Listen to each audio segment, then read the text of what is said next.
shit isn't coming. It's here. It's here.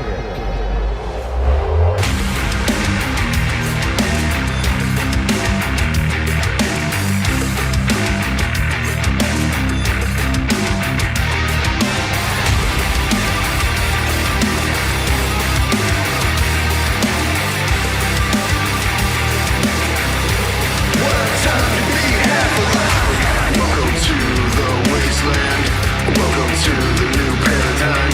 This land is your land, white man. All the mothers are welcome to try to survive. Welcome to the wasteland. Welcome to the new paradigm. Not every day you see an empire shift up and down. What a time to be half alive.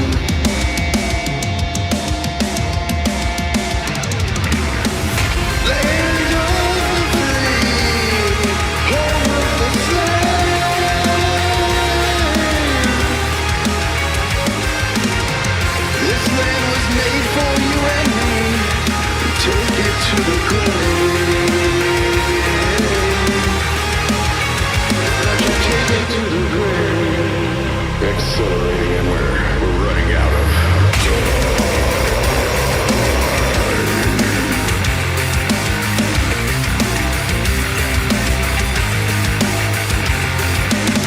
need I remind you that you're still half alive. In the wasteland, there's no game. To be half alive. Right on time, right on time. What a time to be half alive. Right on time to be on the wrong side. Of genocide. Of genocide.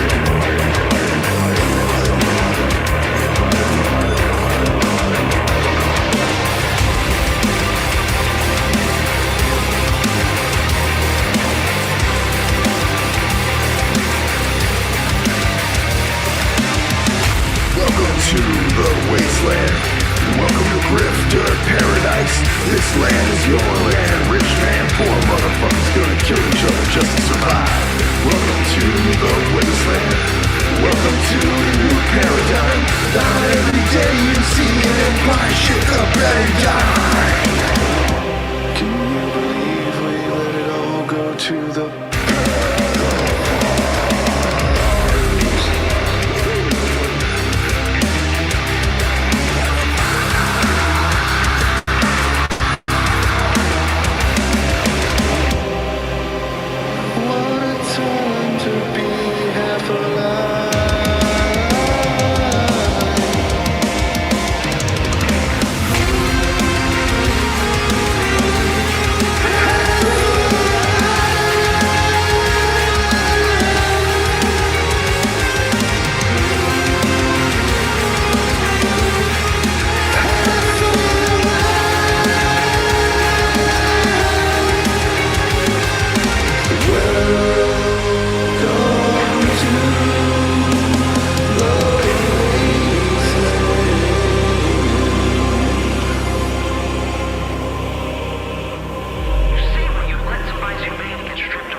passions will be spent one of these days. But man, it's a hell of a way to go out as the lepers pick a meal of your face. History has shown time and time again, don't mistake our passions for a friend. Just like gold and stone, locked in a cell, shotgun or given by a man we call a friend. The thing is, fascists ain't got no fucking friend. Fascists ain't got no fucking friends. Fascists ain't got no fucking friends. You're useful. You're useful dead. Yeah. Fascists ain't got no fucking friends. You're useful dead. Just like golden throne, locked in a cell, shut the fucking head, order given by a man that we call a friend. But fascists ain't got no fucking friends.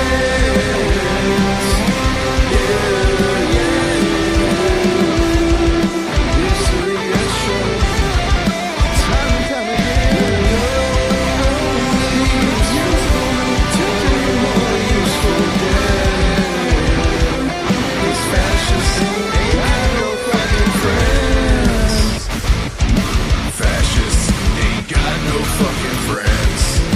Fascists, no, they ain't got no fucking friends. You're only useful until you're more useful dead. You're only useful till you're more useful dead. Fascists ain't got friends. Just like Golden's rule, you're only useful till you're more useful dead. You're not special. His friend's name was Adolf, by the way. Welcome to every video we make. We use one little thing and then we build the narrative out of it. Brie Larson says one fucking thing and we make a whole video out of it. That's what we do. Words are flowing out like woke Mary Sue, objective truth. They don't mean much, but nothing ever does across the grift of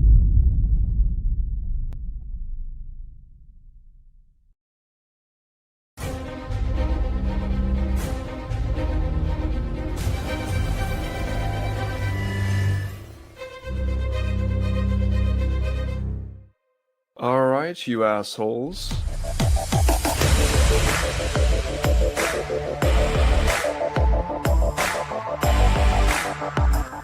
You can pick up the softback trade paper. The what now? How do you do, fellow kids?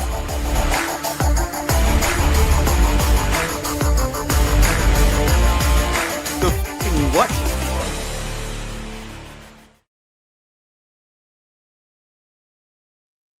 Oh, hey, it's start time. Am I audible? Can you hear me? Hello, and welcome to the Shillcast. Today we're just gonna be, we're gonna be talking about Zohar and Mom Donnie the whole time, man. That's pretty cool, right? Like, well, we were streaming last night. That dude won in New York. That's pretty cool. That's across the country from me. Literally doesn't directly affect me, but it indirectly, I think, affects all of us in the best possible way. But maybe I'm wrong. I don't know. Is there anybody here to challenge me on such a thing? Eric? No, you're not wrong. No challenge there? I live in a state where it was a landslide last night. We were celebrating. I got so fucking drunk. I did my stream and I was on a stream with someone else, Joe, last night, and dude, I was really fucking drunk. Fucking W last night. Like, my state was we added like. I just go ahead, Dane. Sorry, I didn't mean to cut you off. It was crazy last night. It was crazy. Man, like I wasn't honestly. I kind of took me a while to fully process it. Like, no, this happened. Because the last few times, a situation was riding. A big deal was riding on a election or whatever. It was like didn't come out the way that I wanted it. So, Yeah, I mean, the crazy thing about us was we went from 51 Democratic seats to 64 last night, out of 100. And we have the first ever Muslim woman as our lieutenant governor, which is crazy. Like, first ever Muslim woman anywhere in the country elected into a position of that level. So that was kind of crazy. Abigail Spanberger beat the woman that, for lack of better terms, sounded unhinged most of the time. She ran on primarily an anti-trans campaign, and that's not working. We're not seeing it work anywhere. Like Georgia didn't work. It didn't work here. It didn't work in New Jersey. The anti-trans stuff ain't popping anymore. Like, it's just not working for them anymore. Right. Well, I mean, the thing is, it was never popular, man. That's the thing. It's like, I remember 2022 or 23 where it was like a big poll was done that Fox News was even talking about how like their voters didn't care about the shit anymore. Well, it's like they keep saying there's this boogie monster of trans people, and it's just not materializing. I think most people are just, at least on their side, most people are just tired of hearing about it. They want actual things to change, and focusing on that to get elected and then destroying the system isn't working for them. Ghost Bumbles, I want to go ahead and let everybody know that we have a no doomering without cause rule in chat. So like, if you don't feel like things are going to change, then okay, give me a reason why that is. Because we're seeing, actual material gains here in terms of the politics and things that can have an effect. So unless you have something to push back on that. Yeah, I can't. I'm not gonna. You're not gonna bring me down today, man. Sorry, right. or whoever. I don't want to misgender you, but yeah, I like if you look across the board. Matter of fact, there's a video from Vivek Ramaswamy, who we all know is a fucking idiot, who basically lays out for the Republicans why they're failing, why it's such a big deal. And he's actually saying we need to start focusing on real issues, because that is the thing. They've ran on vibes for like the last 10 years. The 30, vibe 40? Shift has changed, and they can't. It's not working, man. It's not working. Like, healthcare costs now is becoming very obvious to people, and they know that the shit is going to go up for them. They know their healthcare is going to increase. This whole like anti-trans shit, it's not enough for them anymore. It's not enough. Yeah, I mean, honestly, like, I think that the reason why the powers that be, the moneyed interests, the more moneyed interests, I guess, the more controlling interests, they're clamping down so hard right now because of the fact that people are becoming aware of how the system works, basically, and that's something that a lot of people were asleep to for decades, basically, and now it's to the point where it affects everybody. Literally, everybody understands that the system is broken. That it's not even what our parents had, definitely not what their parents had, that they, it's just been systematically fucking dismantled. And and we're just going to keep getting worse unless something changes. So people are starting to get more aware and more engaged, and that leads to change, and that there are definitely, kind of deep roots that don't want that. I also want to point out here, Bob, I understand what you're saying, but the fool us thing, I'm not going to use that. I wouldn't personally use that language to the group right now. We're very energized and people are on a high right now. We need to maximize on that. And like, I think getting away from the negative language that we're using towards each other like that way, like I find fool us to be sort of like, maybe some people are only doing this because they don't know better. I do believe that people would know better now. That's just my take on it. Well, I'm curious, when are they going to start with the well-told lies, though? Because that's the thing. It's not like it'd be one thing if I was like, man, they're really good at telling lies, and people are just falling for it because their lies are so good. But that's what they were doing with trans people. It's not working. It's not working. They're not even well-told lies, in my opinion. They're just like you look something up, and it's like, oh, that's a complete lie. We literally just had Mike Johnson today talking about this. They shouldn't be concerned about this. That's a lie. That's an outright lie. Like, my state, Virginia, is a weather vane state for the presidency. There's only one time since the 1970s that my state has not predicted the next president based on the governor pick. And that was during Obama, right? In 2013 with, I think it was Terry McAuliffe was our governor. That's the only time it's ever shifted. Every other time, what happens in Virginia typically shifts what happens in the country, because we're a purple state. So having us shift so blue is a red alert for the Republican Party. It's a red alert. So this headline makes me kind of laugh, man, because it's like I don't know if that's going to work out for them the way that they think it's going to. Trying to make it like, oh no, this guy's the face of the party. Oh my god, they're not gonna. That's not gonna actually work anyway because he's literally just a mayor. I mean, sure, he's the mayor of the biggest city in the country, but still, he's a mayor. I would say that I don't think that the Democrats need to adopt all of his specific policies. No, I wouldn't say that for sure. It wouldn't make any sense to, but what they should fucking adopt is his campaign style. Absolutely.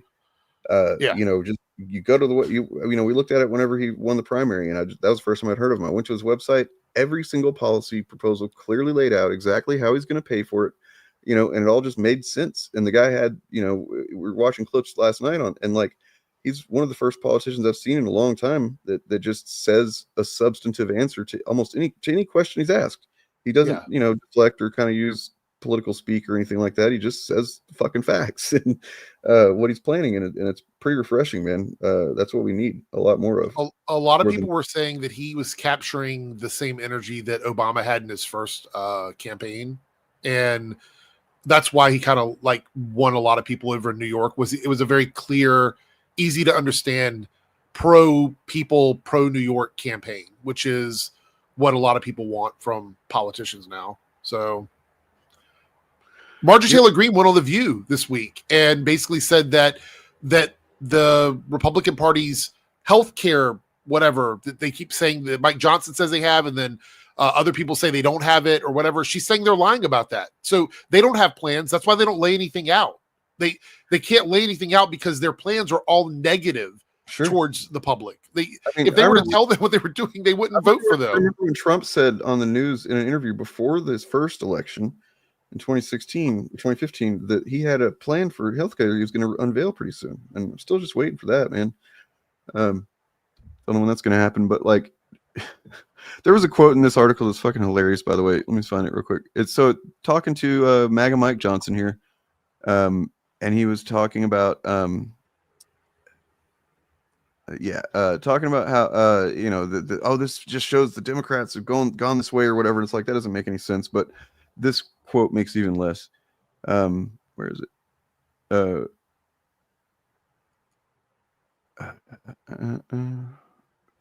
is it?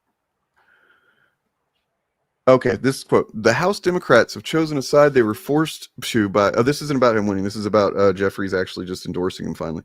The House Democrats have chosen a side they were forced to by that far left that they're so terrified of, and they've shown the world what they really believe. There is no longer a place for centrists and moderates in their party. It's like he's saying like three different things at once, and they're all conflicting. He's like, are they terrified of the far left, and that's why they did it, or they actually believe this, or what the fuck are you saying, man? It's just funny. I mean, we need to do better than just get Orange Man angry. We need to he needs to be gone, man. He came out and did a little speech today, and it's low energy. I want to say this: his age definitely affected these races because he couldn't be everywhere doing all the things he did just 7 or 8 years ago, because he's just too, I hate to say this, he's too old and doesn't have the energy to do that. Obama went out and campaigned for a bunch of people earlier this week. And to be honest, even if people are like, oh, well, Obama's living his own life, he doesn't care about politics, whatever, he came out and he made people want to vote for these candidates again. And that's a really important thing. I mean, this is like, what is he? Is he just like looking up ways to sound like a supervillain? Yeah. And so it begins. Except says it in his stupid voice. I do want to push back a little bit on Ghost Bumble's thing about like waiting 4 years or whatever. State elections don't require the federal government to do things. That's why they're so important. In my state right now, having Democrats in power in almost every seat means we're going to see things change with the cost of living. That includes healthcare, housing, energy bills. All of that will change at a state level. They're going to protect and expand reproductive rights, which is a big deal. My state was on the chopping block. If Winsome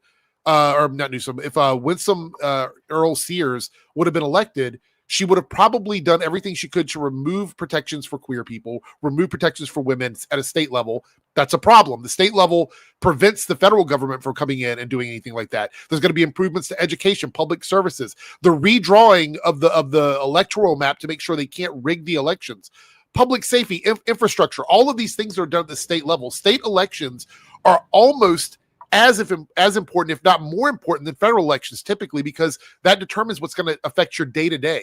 State elections are super important. Here's the thing. You're absolutely right that on all that, but also if people focused more on their more local, even just state elections, it would affect national politics as well, because you're already voting. So you're going to be, engaged with that too. So it's like, just being involved or engaged locally is super duper important. Yeah. Ghost, you got to get out of this spiral. You got to get out of the spiral here. I see your comment there.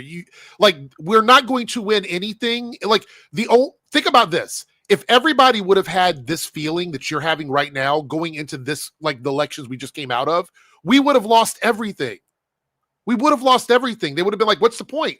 Honestly, what's the point of voting?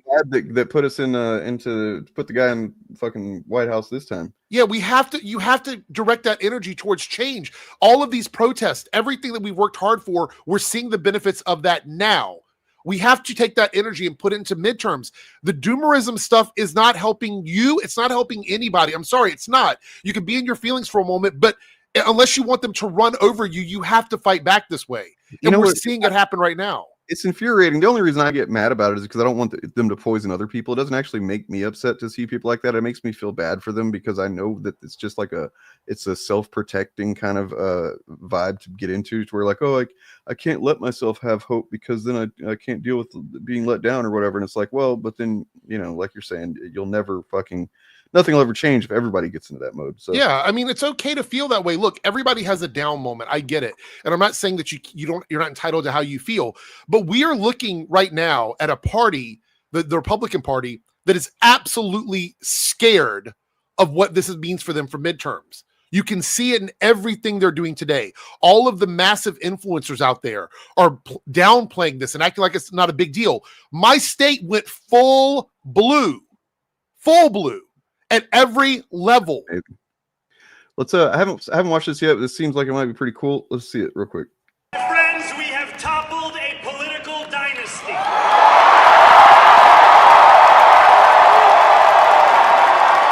I wish. Handsome ass motherfucker. Come on now. Yeah. He went to a gay bar on Monday. It was funny. He went to the gay bar on Monday? He campaigned at a gay bar over the weekend. I think it was Sunday morning or whatever. He went there and he was just like, because everybody says he hates gay people because of where he's from. So he made a point of going to a gay bar to hang out and drink shirtless and stuff like that. So that's what he did over the weekend. That's silly. I hate the gay people because of where he's from. Yep. If you're born there, that's just the way you are. Sorry.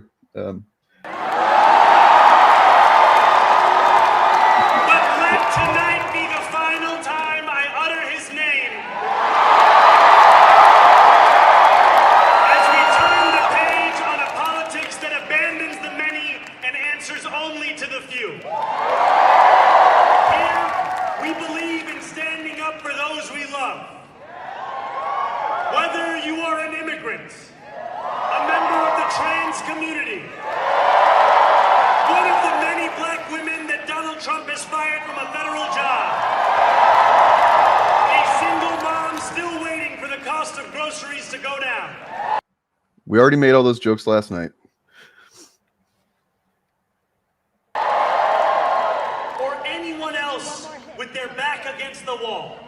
Your struggle is ours too. And we will build a city hall that stands steadfast alongside Jewish New Yorkers and does not waver in the fight against the scourge of anti-Semitism. I'm sorry, Ghost, you're not using just logic, because if you're using logic, a pretty logical factor that you're not including is that you simply do not know the future. You simply do not. But you also don't start a rebellion by saying we've already lost. Like that just, I'm just saying, like. No, these are not small victory. Like, I don't know what you're talking about. My state being flipped blue is not I'm sorry, it's not a small victory.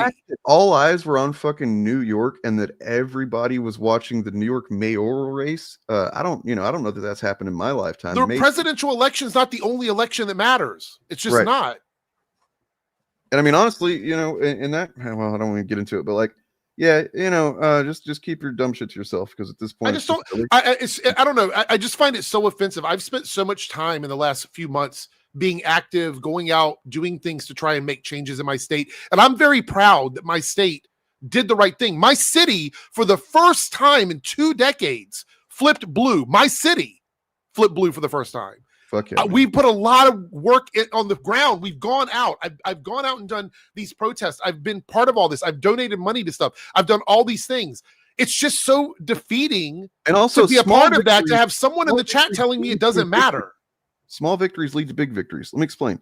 So, for instance, New York just elected a new mayor, in case you hadn't heard. But the primaries, and I imagine their general election as well, are done with ranked. No, I guess not. Their primaries are done with ranked choice. Not probably not their general. I'm not sure. Who knows? Somebody might know. But point being that I voted 2 years ago, three years ago, and here in my city to enact ranked choice voting.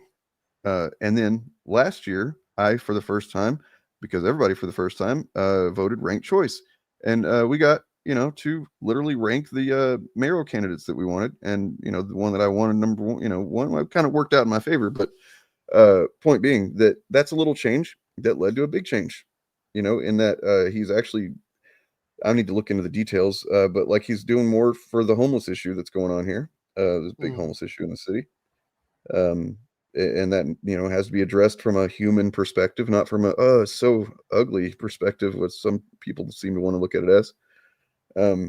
Yeah, so just I don't know, acting like small victories don't matter is absolutely not understanding the complex network of things that happen in government. I mean, to make it very clear, if we would have not flipped blue, we would have lost reproductive rights for women. We would have lost protections for queer people. We would have lost protections for housing. We would have lost all kinds of programs that go into marginalized communities. They would have cut funding for a bunch of services here in Virginia that are really important to people. Those are things that the federal government doesn't connect to. They have no connection to that. That is at a state level. It was a big deal.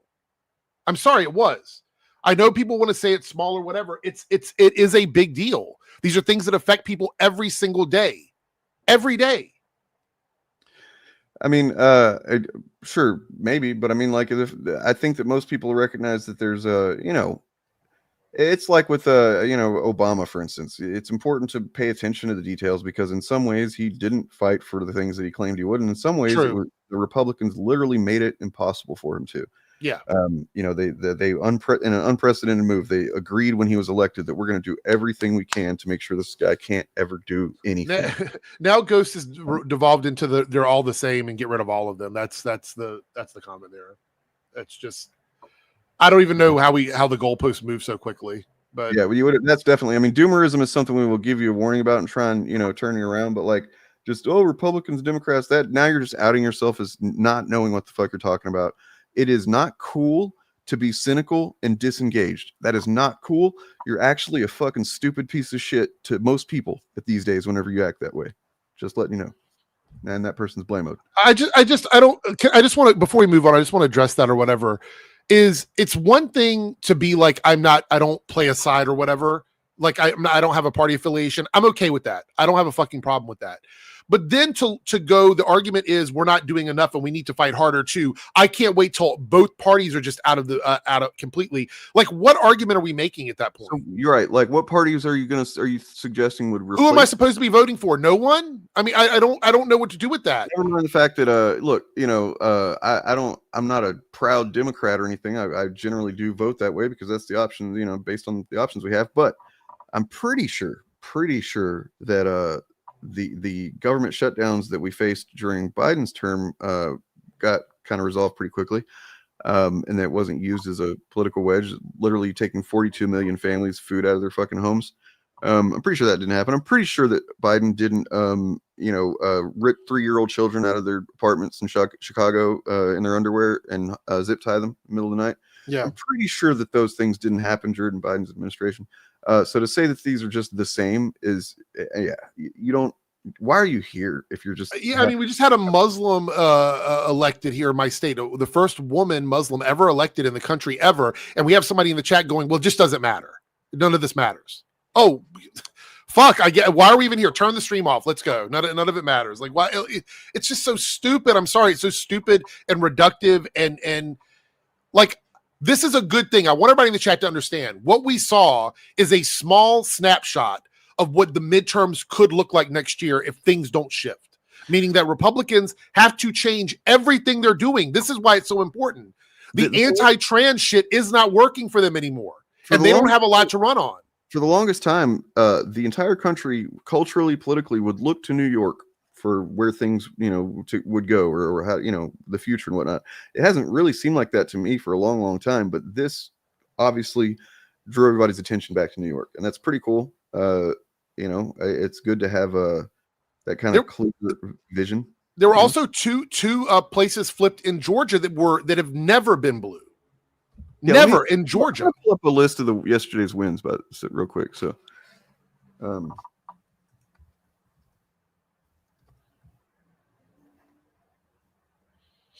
I mean, I know the major ones obviously were Abigail Spanberger in my state, with the Muslim woman who won her position as well. Let's see. What is it? Mickey Sherrill in New Jersey. Is it Mickey? Is that how you pronounce her name? But it was a 13-point win. So that was a good one. And then obviously Zohran Mandami in New York. The first Muslim mayor of New York City. Yep. He had more votes than all other candidates combined. I mean, honestly, when you think about, dude, 9/11 shit was not. And Prop 50 passed in California. Prop 50, which was the redistricting map. Look, I don't love it because I don't love that that's the where we're at now politically, that we now have to play those kind of fucking games essentially. They're cheating at a level where fairness no longer works on our. That's the problem. They're cheating at there's no way to fairness your side out of a cheat like in this level. It's just not. There's no way. So we're redrawing our maps as well. I think Maryland is redrawing their maps. Any state where the AG has been elected as a Democrat is probably going to try and redraw their maps. California voted to redraw their maps. So they're putting, when you start breaking the rules at that level so openly, there's just no way to fight that other than to fight fire with fire. It's just not. I'm gonna go through some stuff from yesterday real quick. Pronounce Mikey. Okay, thank you, Sketchy. Sorry, Mikey. Democrats flipped 2 seats in Georgia's statewide public service commission by wide margins. One of many surprise victories for Party Tuesday, up and down the ballot in a handful of races across the country. Polling shows Democratic Party is historically unpopular, but at polling places this year, voters helped the party overperform in elections against the backdrop of President Trump's even less popular policies.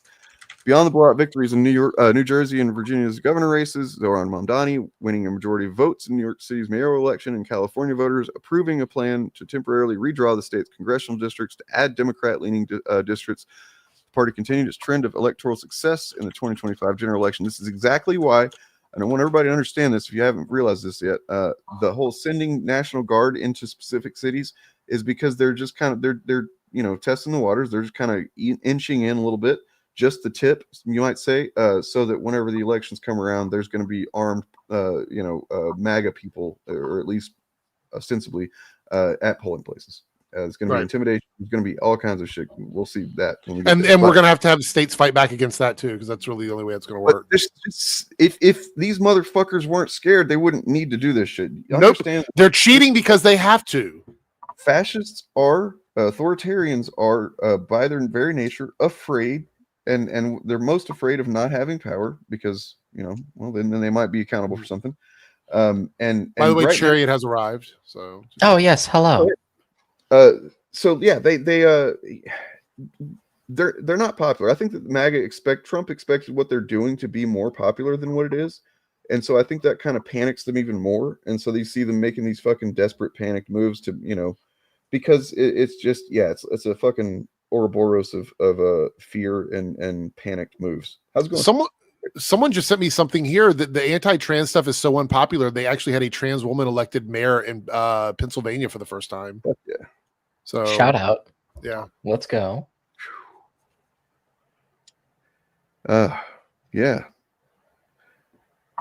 mean, there's a lot of wins, man. A bunch of little stuff that, you know, like what is a bunch of little wins other than a collection of winning, right? I mean, that's why they call them a wave. That's why they call these things waves, because they all add up to a big, like, if you think for a second Republicans are not afraid of what this means for them, then if you're like going, I don't know, maybe they don't care. If they don't care, they're stupid. Well, they like, were literally concerned about it before. They were already afraid of this. Now they know that what they're afraid of is possible and even likely. So yeah, what they do next is going to be. Yeah, my state is about to lock in a bunch of stuff at a state level so that the federal can't come in and fuck with us. And we'll even have some pushback on the National Guard bullshit now, which is good. So yeah, I mean, like, I think that this is a good sign. I think that everyone, again, like Bob of the Old Ways was saying, we don't want to get complacent in this. Like, we don't want to sit around and go, well, we had this big win, now we don't have to worry about anything. No, this means that the first step towards victory has been taken, and the midterms is that next big swing. And any sort of like elections, pay attention to your local elections. I cannot stress this enough. Make sure you're going out and voting in your local elections, and make sure those count towards you, because that's going to affect you more in your day-to-day life than anything at the federal level. Yep. I have a Jon Stewart clip that addresses this point somewhere. I'm gonna see if I can find it. But like, basically, man, if you think that there's ever going to be a point when we have done the thing that now you can relax, you don't have to pay attention, you can just kind of, things are cool now, you're wrong. That's not going to happen. Being an adult and caring about the world you live in, it means, you know, paying attention and engaging until you die. Sorry, that's just where we're at. But yeah, what are you up to, Sherry? How's it going? I'm hanging in there. I'm doing okay. I've been doing a lot of movie stuff lately. I'm catching up on work for my Patreon right now, so I haven't been uploading a ton of stuff. But you know, because I hate to to give that stuff to put it too much on the back burner. So my hope is to have those edited and up this week, and then I can get back to talking about movies and doing some debunks. That Ben Shapiro videos, that script got kind of long. So it's gonna be like a whole thing. And so did that. So I'm working on something, and I guess I can finally kind of start talking about this. It might not be ready till like the beginning of December, unfortunately. But I did that big video earlier this year. That was like the whole like truth about anti-woke grifters thing. People seem to like that, and I've been working on a similar thing lately. It's about the like censorship that's happening right now. The government censorship that's like kind of affecting like queer game developers, and like some of the like implications are for like the I don't even know what to call it, but like the lewd or erotica, like adult scene, and the people who work on that, which I think is pretty important, because usually that's like a kind of the first domino in a lot of this like censorship stuff. And I think you know, kind of halting it there is pretty important, because it saves a lot of other people you know, from being attacked for their speech and for their artistic freedoms. But it's also, I mean, something that I kind of got at in my thesis earlier this year was like, I think what this is really about is wanting like total cultural victory and total control over the arts, which is what the American political right wants. Really, they want to be able to say exactly what artists should put in their work, and they have this like really, I don't know, like really dogged pursuit of that. And I think that they need to be significantly defeated in that regard. Like these movements need to really be shattered before. But I think the you're absolutely right. And then like the kind of secondary function of what they do is also to just make people not want to engage with this media and make people feel alienated from culture in general, because that is the path to the dark side, so to speak. Yeah, it's about control. It's about power and control. So, kind of bullying people so that you dominate a space. I mean, this is that old anecdote from like people who are in the Sharp scene. I don't know how many people. Thank you, Albedo. I appreciate that. I don't know how many people know about Sharp. This was like more of a thing. I think it kind of petered out in the 90s, but this was like more of like a late 20th century thing. They were Sharp stands for Skinheads Against Racial Prejudice. Oh, it was like the kind of like pseudo like anarchist kind of sect of the skinhead movement, which was originally kind of a culture thing that got then taken over by Nazis. And the whole Nazi bar phrase that people use that gets thrown around a lot is, if memory serves, it's from the Sharp scene. And the idea is, if you have like these bars where people go for like music and drinks and stuff, when you start letting in Nazis, one minute it's like a couple Nazis, and then eventually they kind of bully their way in and dominate the social space. Yeah. So, yeah, sorry, go on. I was gonna say, it's been pretty infuriating to those of us that have been wise to their game for long enough to see it play out and be successful to the degree that it has been. Well, and I think in some ways, I mean, this is something that I've been finding, because I've been doing a lot of research for this. I like interviewed like a games journalist who was like an editor for like a big games journalism outlet. Was this like how Smash JT interviewed an actual games journalist? And no, this is somebody who's been like very public for a while. I did like a 2.5-hour interview that's going to be on the kind of uncut version is going to be on the Patreon. Nice. But I'll have like several clips of it in the video itself that are kind of the relevant bits. We talked about a lot of stuff. Because that's like kind of interview 101. It's like, just get them talking and let them keep talking. So she was great. I really enjoyed talking to her, and she's someone I've respected and followed for a long time. And one of the things that I was really curious following her work to kind of find out is, why are there not so many people in the journalism scene who are talking about this? This is pretty important. This like curtailing of speech, it is fundamental to journalism, to the existence of journalism. If these people want to have their careers, to have the freedom to do their jobs that they're doing currently, they should be fighting this. And she landed on a lot of stuff and has explained a lot of stuff to me. And everything that I've seen kind of backs up what she said. But one minor thing that I've noticed in kind of my own reading and kind of watching these things develop is that I think, and there was another journalist, I didn't get to interview him, but I watched a commentary that he did in an interview for somebody else. And one of the things that he said, I can't remember the guy's name, he used to write for ESPN because they used to have an esports division. They had like an office for that, and then they closed, and I think he transferred to IGN or something like that. But a really interesting guy, seemed very nice. And one thing that he was talking about was like, this stuff, like you mentioned, Dane, some people have known about this stuff for a very long time. And, I think one of the frustrations that you've had is, I would love, by the way, Bob, I should reach out to Alyssa Mercante. I should, because that'd be such a huge get. Fuck yeah. That would be great. Yeah, wow. No, it was not her, but she's fantastic. I haven't followed too much of the stuff she's done lately after seeing that lawsuit with Smash JT, which is a whole thing. I talked about that in a previous video. I think it's the Veilguard one that I uploaded last August. But the thing that I noticed is that like the big frustration that I've seen from people is like, why aren't more people like talking about this?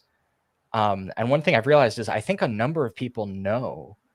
And I think something that happened was people weren't really prepared for Gamergate. If they had sort of been following, like I guess, if they were old enough to be employed at the time and they were following kind of like the Bush era of like Republican politics, they would have been familiar with like, By the way, I've got like 50 tabs open right now because it's like all my research that I haven't closed down before joining the stream. But like one of the things is like 2006, Bill O'Reilly publishes his book Culture Warrior. Yeah. There's a historian, Kristen Kobes Dumez, I hope I'm getting that name right, who wrote about the idea in the 1990s of the culture wars kind of emerging as a response to the end of the Cold War, which I think is a really interesting thesis. In 92, Pat Buchanan kind of runs the first ever like culture war political campaign. He's going for a nomination at the time against George H.W. Bush. And it is for in the Republican Party. I don't know how many, I don't know if there's any non-Americans in the audience, but just so people kind of have a point of reference. And a lot of these guys are kind of like old guard conservatives, kind of people who came up in like before the big Reagan turn, but kind of, you know, they're not Nixon's generation, but they're kind of I think of them as the in-betweeners, you know, like the Republican Party when they were still like psychotic Cold War era war hawks, but they were acculturating themselves to this new era and had yet to reach kind of the conclusion of like the Tea Party and the MAGA movement. And I think like the first Obama administration was like the last years for those guys being as politically dominant as they've been, and they've been fading in power really fast within their own movement. Obviously, the Republican Party is very ascendant, but that specific subset of thinkers has taken a big back seat, and now they have to spout some version of MAGA rhetoric to their audiences pretty frequently. So in 92, Buchanan has this this speech where he's criticizing the Clintons, and he hits them on like gay marriage, like not wanting religion in schools. At the time, like women soldiers, which was a really big like culture war talking point at the time. It's the kind of thing, and he specifically makes it like a religious thing, and something that I think people should kind of clue into is this is something that I've made kind of central to my video, to the point where the reason why it's taking so long is I have to like research biblical scholarship and shit like that. Okay. Because I think the Christian angle of it is what makes it so interesting. That this is very, yeah, Newt Gingrich helps. I was on a plane with him once, actually. Just an interesting random chariot fact. Yeah, and I think there's this whole era of American conservative politics. I've got a section in the video that's just titled "Republicans Always Wanted This." I might change it to like conservatives to make it more kind of about the movement, the kind of the culture movement. But that is the truth. They always wanted this. This was like always the game plan from the word go, like at least since Reagan, at least since his election. I mean, yeah, this is that's why they're gonna you know, like Project 2025 is just the on paper you know, active plan for what they like you're saying, they've been working to get there for a long time. You know, I've talked before about, and on this stream years ago, and I made a very rudimentary kind of crude graphic that shows the timeline of like you know, how Republicans, conservatives started kind of creating their own really their own track of reality. You know, sometime after Watergate, I suppose, where they wanted to be able to control just all information to their people. And give their voters and whoever else they could possibly get specific narratives, and not let them get other narratives that include facts, so that they didn't have to be accountable, so that they could, you know, do what they're doing right now. And yeah, it's pretty alarming, especially when the more you look back to history, where we're at right now, and you're just like, oh fuck, how do you know? Why did nobody do anything? Well, because what was there to do, you know? Yeah. But something that I think is also bears pointing out is how unique of a phenomenon this is to the internet. That's a huge thing that's changed. Yeah. And it's changed kind of as of the 90s, really. But that just created the potential for what we've seen in like the 2010s onward. One of the I have a whole brief in this piece. Again, one of the reasons the research has taken a while, where I talk about like the laws and the court rulings behind net neutrality and how that has kind of been initially. So it's again another Obama L.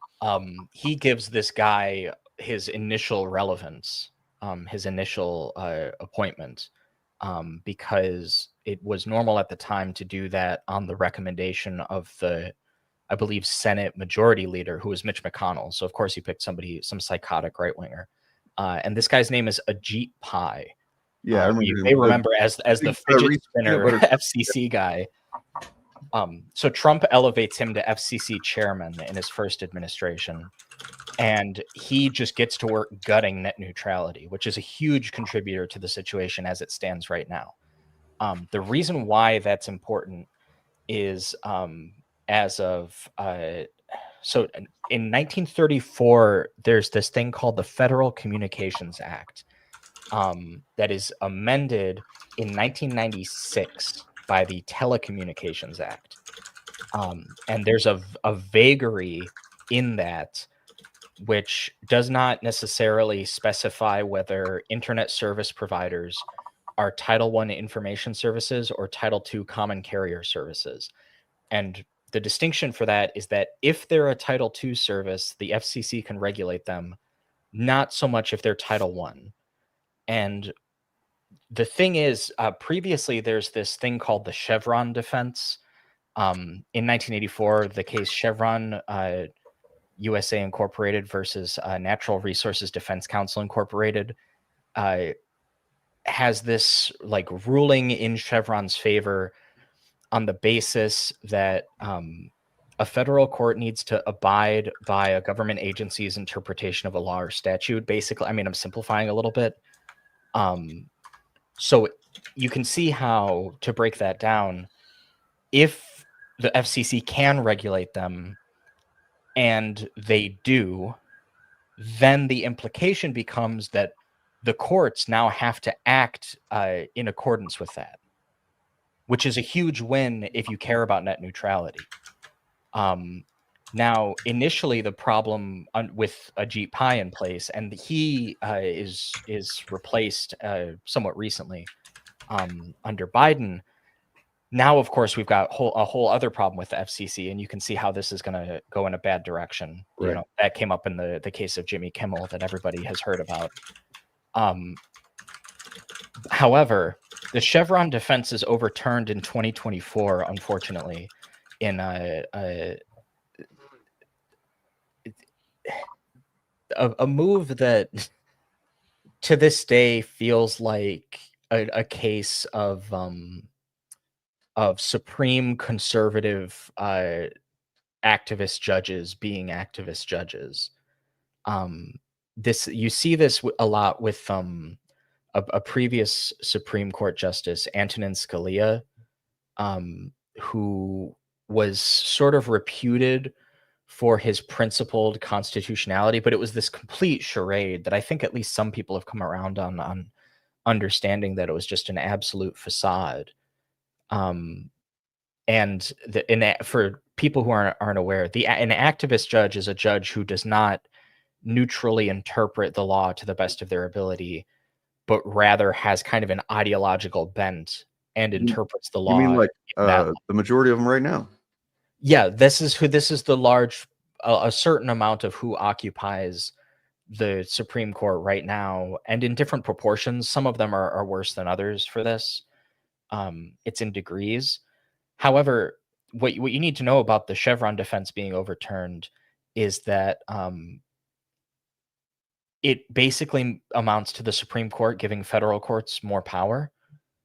And it opens up net neutrality to the same pitfalls that right now abortion access in the United States has, where sans federal protections, it's now just up to individual states.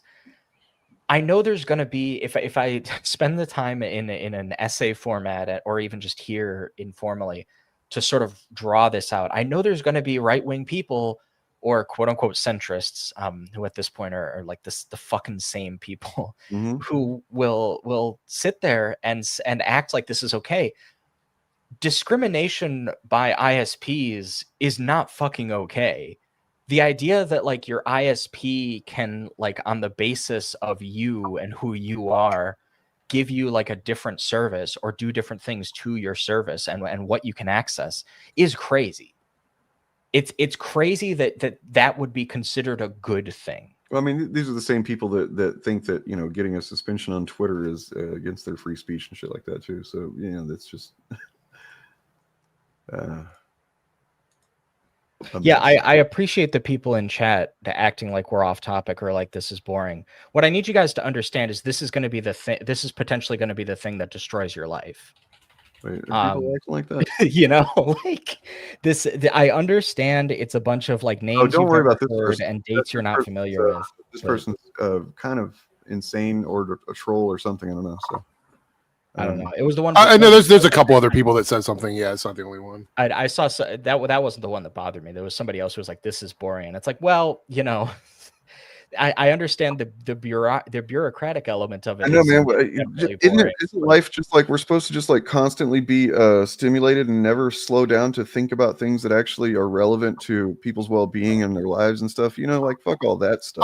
I do think that a lot of that probably flew over a lot of people's heads. The level of that conversation. Well, that's probably why they're saying it's boring. I don't think they think the content of what you're saying is at least the implications are huge. It's a huge loss for freedom of speech and for your ability to access the internet. I mean, you know, for context, like if you can lose those kinds of freedoms to a corporation, they can destroy your ability to access the internet in the same way that like an authoritarian government could. Yeah, there's a lot of countries that can't even get to the materials that we have because they've been blocked out by their country. So yeah. And I like, again, like a lot of the details that I gave there, I only set up the same way that I do in an essay format, specifically because, and that, by the way, that was the abridged version, specifically because if you don't know those facts, you're just going to think I'm making shit up, you know, because anybody can say, oh, this is authoritarian politics gone mad. Anybody can sit there and say that.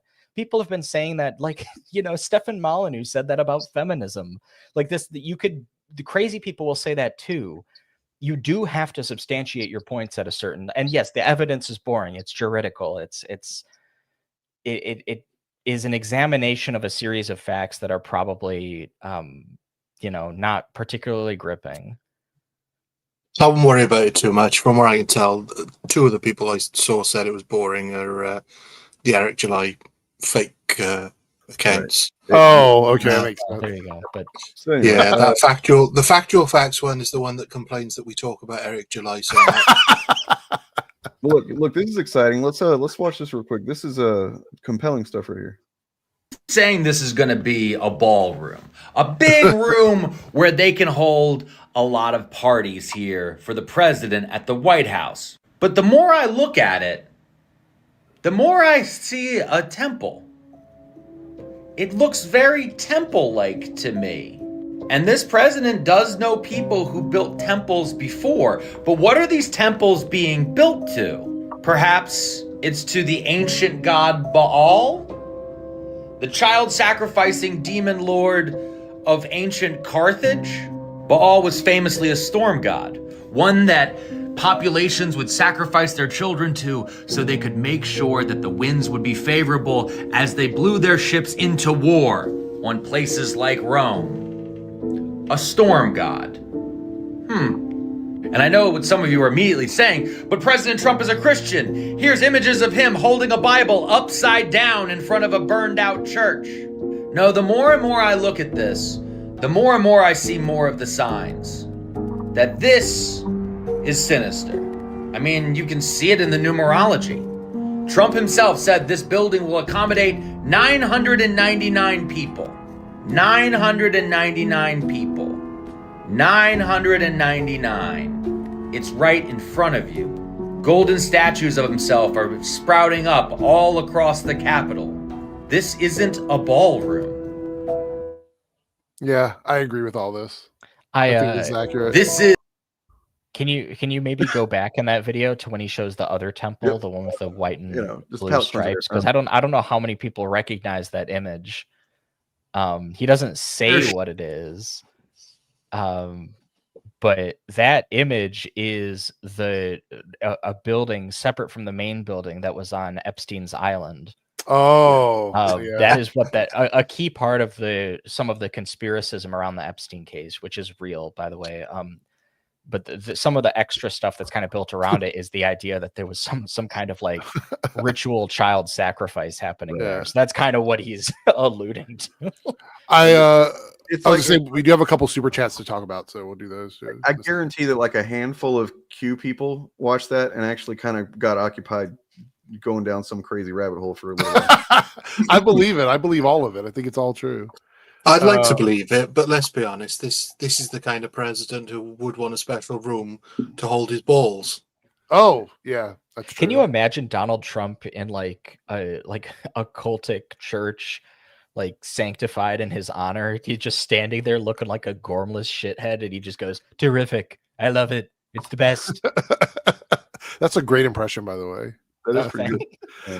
We got a $10 super chat from Cody. Says, I think after all of this, the political landscape will never fucking be the same again because they're going to age gates for presidential candidates. I think not just that. I think in general, we're looking at a landscape that's going to be forever changed. Hopefully, with more guardrails for authoritarians to come in and like tear everything down. Because literally, Project 2025 Heritage Foundation, that entire group orchestrated what we're dealing with right now by abusing the system. So hopefully they can figure that out. I don't think any system is 100% abuse free, but we definitely have a lot of problems. Act like we need to do some kind of system check every so often, because basically what happened is they just paid attention long enough that they saw all of the cracks and the ways that they could maneuver and deceive and stuff to work the system in their work against the system in their favor. Yeah, without it seeming like they were. So I might be misunderstanding that comment. Age gate ages for presidential candidates. There is already an age requirement for the candidates themselves. Yes. Although that's considered quite young. Which is interesting because I don't know if any of you caught any of the footage from the Mamdani campaign headquarters yesterday, or the celebration party, but I distinctly remember AOC mentioning that she's 36. Yeah. I honestly been I looked into it not long ago. I was like, is she going to be old enough next time? I don't know. I don't know that she would carry a campaign all the way. Depending. I can tell you now, if Mamdani is a successful mayor for the next 3 years, then that gives a huge reason to run. Yeah, I think it's she has some of the best name recognition in the party. She has, thanks to the Republicans. Yeah, right. In no small part. Yeah, I think I think man, I can't really, this is the thing, is I can't really think of somebody else who would be a better pick, even strategically, because I think the Democrats will have to carry extremely hard to significantly win the House in these midterms. And if that's not the case, then her running for president is already a good idea, I think, by that metric alone. You can't just come and repeat the joke that other people make and just like get the same credit for it. Okay, that's literally the bar for bar the same comment as last. I mean, it is kind of funny still, but it's like a copy paste. It's not as funny. You don't get the originality points at all. Oh, that's tough. We did have another. I've let it be known I've never talked about Eric July. Still to this day, never made a video about the guy. I've never streamed. We haven't even talked about him this stream. That's the thing, is we never mentioned him until a troll comes in and they're like, "Oh, by the way, stop talking about him." There's something we Is can that talk less about. boring? Maybe that's less boring. So he said some stuff the other day that is, interesting. I've talked about it on Friday a little bit, but we can kind of go into it again. Here is a post he made. Have you seen this, Eric? Yeah, I've seen it. What do you think he's saying here? What is he trying to be like? I was ahead of the curve, or what is he doing? No, he's trying to sort of downplay the failure of his company. I think. He's trying to say that they never intended to be big. It was all about more niche communities, because I think the math had been done. I have to double check, but I think the math was done and said that he has less than 1,500 like backers that back all of his projects now consistently, and that number just keeps dropping. So 1,500 people or less are the only people buying Rippaverse comic books right now. So, well, so I mean, this one of the things he's trying to say here is like, it's all about building a small, loyal community of followers. It seems like, and so that makes me want to go over here to the to Reddit, just see what's going on over here in the Rippaverse subreddit. Over it's probably popping off, right? Oh, Braxcast holding it down. Fucking go, Braxcast, man! You got to pay him or something. Shout out. The thing is, though, I mean, Eric July's saying this as if this is some new radical business. Yeah. Got business. We've known about this for about the last 10 years, because this is how a lot of smaller podcasts get on. You only really need, say, a few thousand people willing to pay you $1 a month, and that's a decent wage. So this is just the Jordan Peterson thing again, right? Like that guy is always saying some shit he's believed for decades, but he goes like, "Oh, I've recently sort of developed a new theory, and I've come around to this new position. I've become enlightened on this subject." And it's like it's always some shit. It's like you wrote about that 3 books ago, man.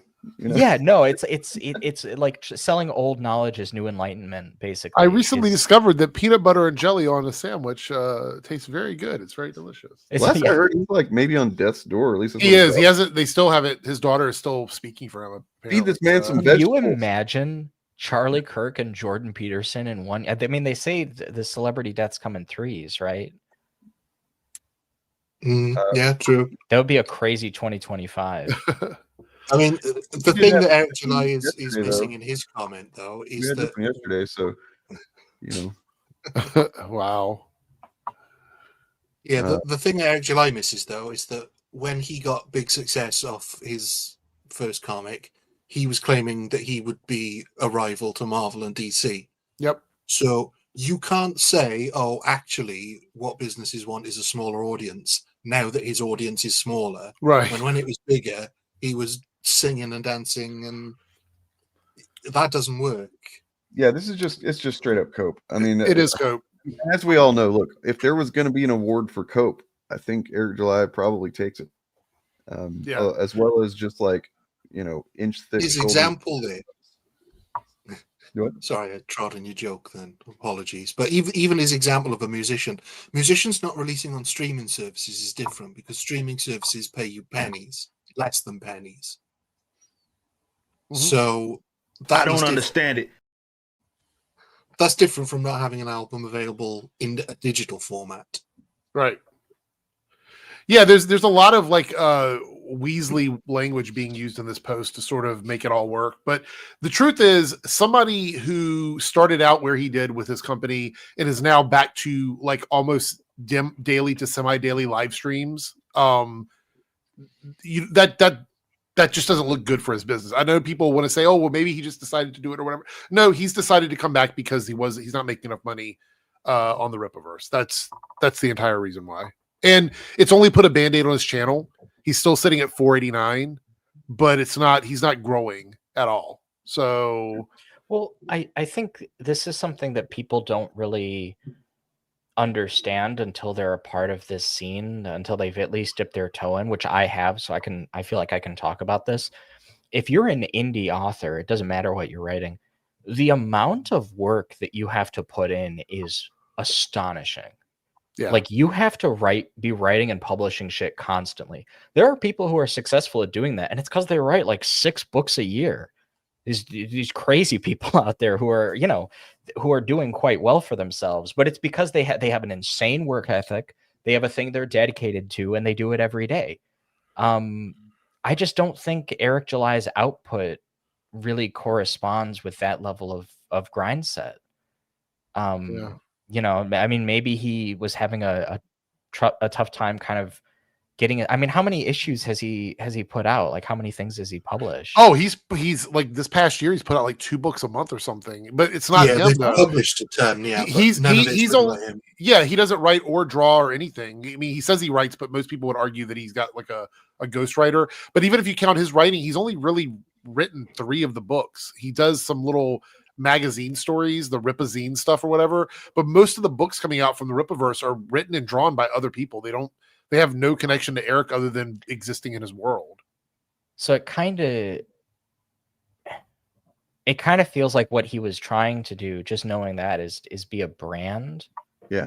Because I wasn't aware of him writing that much stuff, and it makes sense that if I haven't heard about it, if it's just other people kind of doing his thing. I think a lot of people, what they really want is passive income. Yeah. Yeah. And if he thought that was what running like a comics business was going to be, Delulu, not real. But to show you how desperate he is now, he created a stream with Gothics, someone else, not even himself, called Ripa Gaming or something, and it's basically just a live gaming stream. Which, by the way, those are even more difficult to get popular in because it's a highly saturated market, and that's why a lot of people sit on Twitch for like years and never get more than 5 viewers. You can't. Those types of streams are not guaranteed viewership. So starting that out and going, we're doing Ripa Gaming now. What are we doing? It's like this isn't 2017.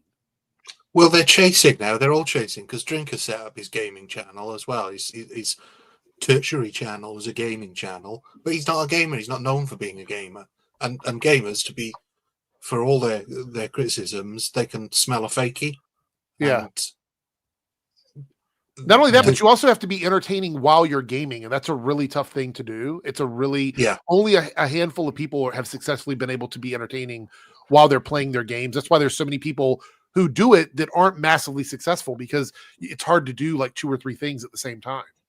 Yeah, you're essentially giving a running commentary on something you're also actually doing yourself, and so you have to talk about something. Even if you're not talking about the game, you have to have a topic. This is content creator 101, right? Like every so often there's a really big boom in content creator spaces for a certain type of content creator. We've seen it with we saw it with like Let's Players forever ago, and then gaming streamers also as well. You know, there was a big thing a little bit more recently in recent years for VTubers that really took off. But now everybody's got a VTube avatar, and again, it's another very saturated environment. So you need to differentiate yourself by doing a thing that people would look for and would want to watch that most people aren't doing. Well, ideally you want to be slightly ahead of the curve, but not too far ahead of the curve. Yeah, it's called Ripa. So it's called Ripa Arcade. Rip Arcade. Ripa Arcade. So Ripa Arcade. I can't even say it. Doesn't make sense. But it's with Gothics. It was streamed 6 days ago. It just got 1K views. Oof. It just reached 1K views on the live stream, and they haven't done one since. So. But I mean, this has always been true of all entertainment as well. There will be these big high points where somebody can do no wrong, and then people just get bored of them. And it's a constant new audience coming in, but it's also a repetition, and familiarity does breed contempt. I mean, you think about the comedy movies we had in these cycles. We had the SNL people in the 80s. And then we had the sort of Apato people and the gross out comedies, and they've all had their cycles. Here was this was his I don't know what this was about, but I mean, man. Wait. So he went up to 490 and then dropped back down to 489 again. That's crazy. This is it just occurs to me right now, but like. With the whole, his whole thing with the Blaze, it kind of feels like he wanted to sell out, but then cash out, you know? Yes. That's like what he I've thought always that felt he could that just do it for a little bit and get some huge gains for very little effort and then just parlay that into anything. The problem with doing that with conservatism, though, is like there's very few paths out of that space. There's a lot of paths in, but it is a cul-de-sac, culturally speaking. There's a reason, I think, why a lot of artists kind of detest conservative publications and conservative movements. And it's not necessarily because like conservatives are all bad at making art or whatever. I think that's like stuff that people say like that is usually incidental. I think it's really because of like the need for control. The thing about like cultural moments is, you know, we had this argument a while back on here, not me and you guys, but like me and some people in chat, I remember, about like attractiveness of female characters in video games. And I've, as I do, you know, I spend a lot of time thinking about the feedback that people give me about things that I say. And one of the things that I thought about was like, you know, if you could just ride that out for a few years, you know, it's just be like, well, I'm not really into how video game characters look right now. It's going to change. The one thing it doesn't do is stay the same forever. You know, if you like something that, sorry, go ahead. The best example of that, and has got the longevity, is like Marvel or DC. You look at the way they started and how the style has changed, and then gone back one way and the other to hyper realistic, to slightly avant-garde. The writers are all changing, so that's constantly churning, perhaps more than any other industry that consistently tells the stories of basically the same characters. Well, and this was a big thing in animation a while back. Like everybody was complaining about what they called Cal Arts style. I don't really think it had anything to do with Cal Arts, but that was the name that people gave it. And you know, like it was a while back, but that like moe style anime stuff got really popular in shoujo, and then now it's different style. I'm sorry, I'm looking at this comment right here. Sorry. Well, I figured, you know, let's go back to at least for the first time I covered Eric July and just kind of see what this is prior to the official launch. I mean, it launched, but like, so he's still taking money. He'd just taken in, I guess that several $1 million for ISOM #1, right? So what was his stated goal back then? Company is going to make me so much money. I mean, yeah, and that's the title of the video, by the way. This company is going to make me so much money. So at least he admits it. You know, so that was what he's talking about, was just making money. And now he's like, oh, I got a small little community or whatever. He's not making money. That's sad stuff. Yeah. Oh, Smash JT, his motion to dismiss got denied, so he's got to go to court now. He can't back out of it. With Mercante? Yeah, that's what it is. Yeah.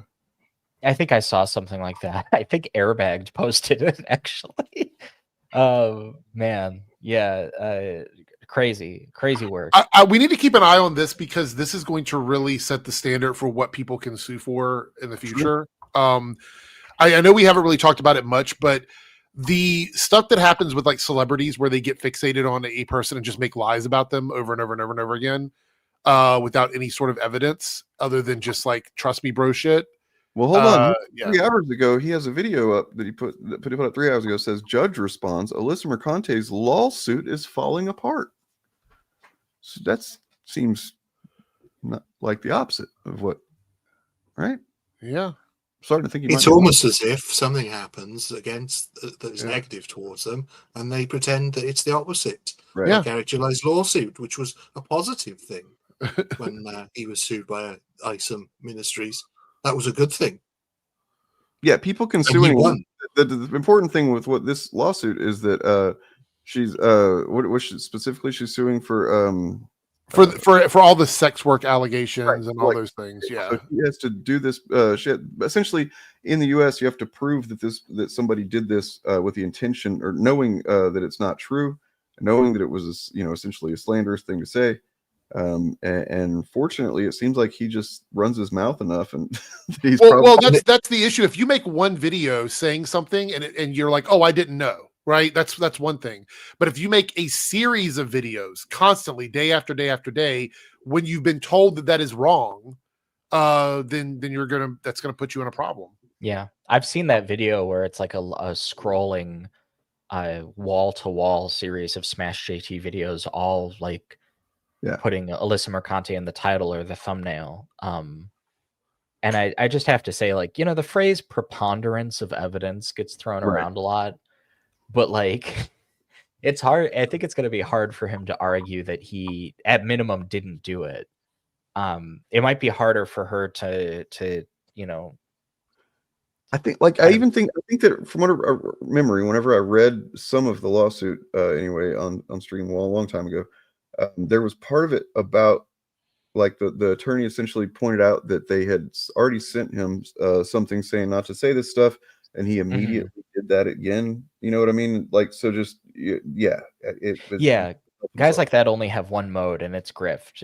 If they get a cease and desist, their response is to go live on Twitch. Like if I got a cease and desist about something and I knew that I was lying about it, I'd be like, you know what, this is an easy way for me to just not get in trouble, so I'm going to shut the fuck up. But these guys don't. They're like, no, we're going to double down on it. The lies are going to keep coming, and like you were saying, they all they know how to do is grift. That's it. There's no other. Their brain doesn't work any other way. And the big mistake he made as well is he picked somebody who wasn't a celebrity. Right. So the celebrities, like Brie Larson, doesn't give a shit what the court ring says. No. She's got a big pile of money to comfort her, and she doesn't go on YouTube and watches shit. So I mean, she also just started a YouTube channel that she hardly put any effort into. I'm sure has people working on it for her, and they are just dominated, in terms of numbers, all the people that talk shit on her. So well, exactly, yeah, it's an easy win. And so Alyssa Mercante was not a celebrity, so was not insulated or isolated from that.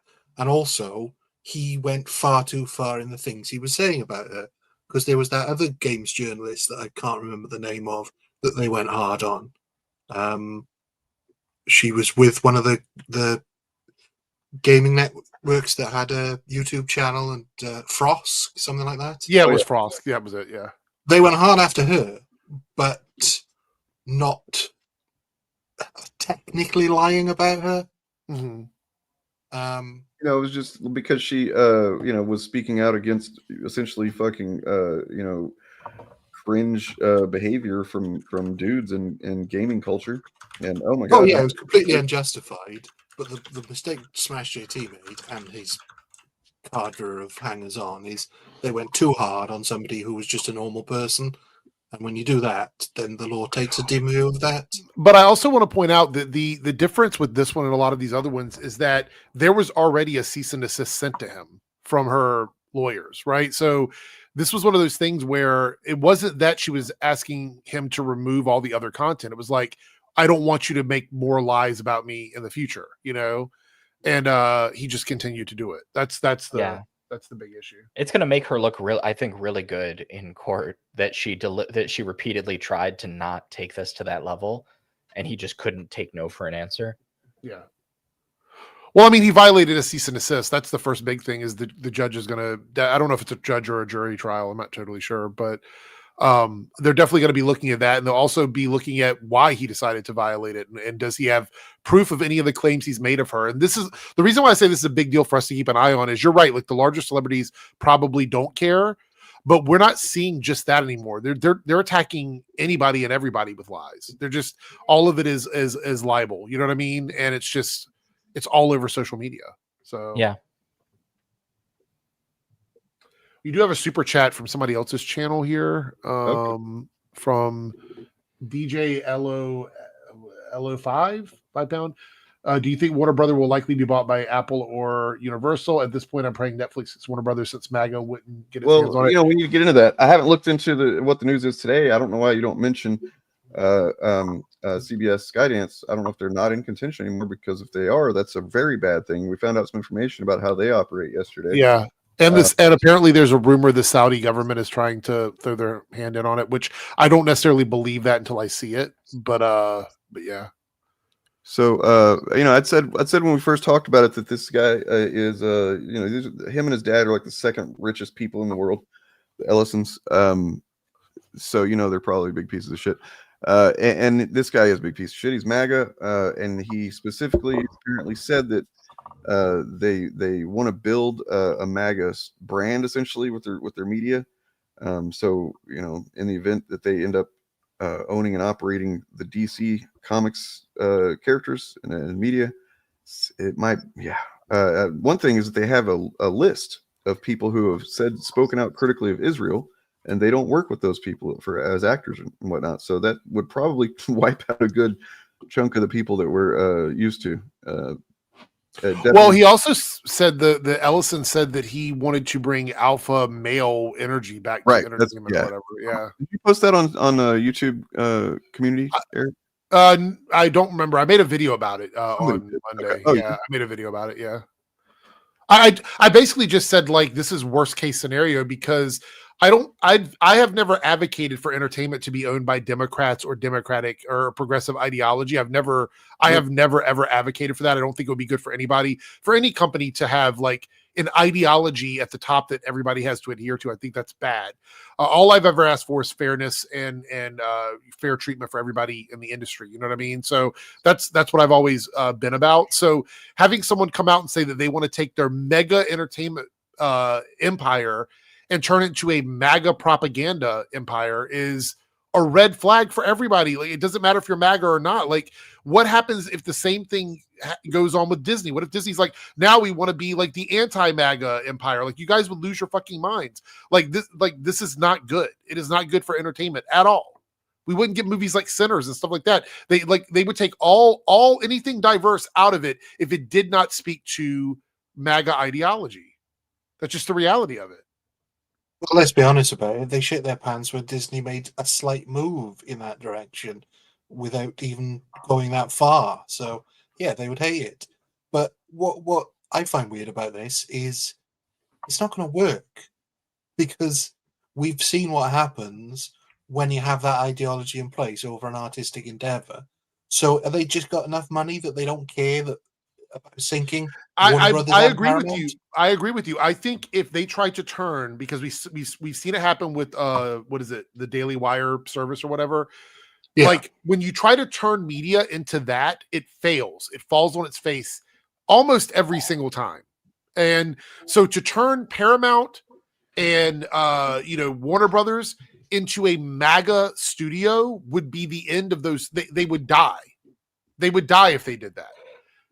It just, that's the reality of it. The studios would not survive through that kind of rebranding. It wouldn't work.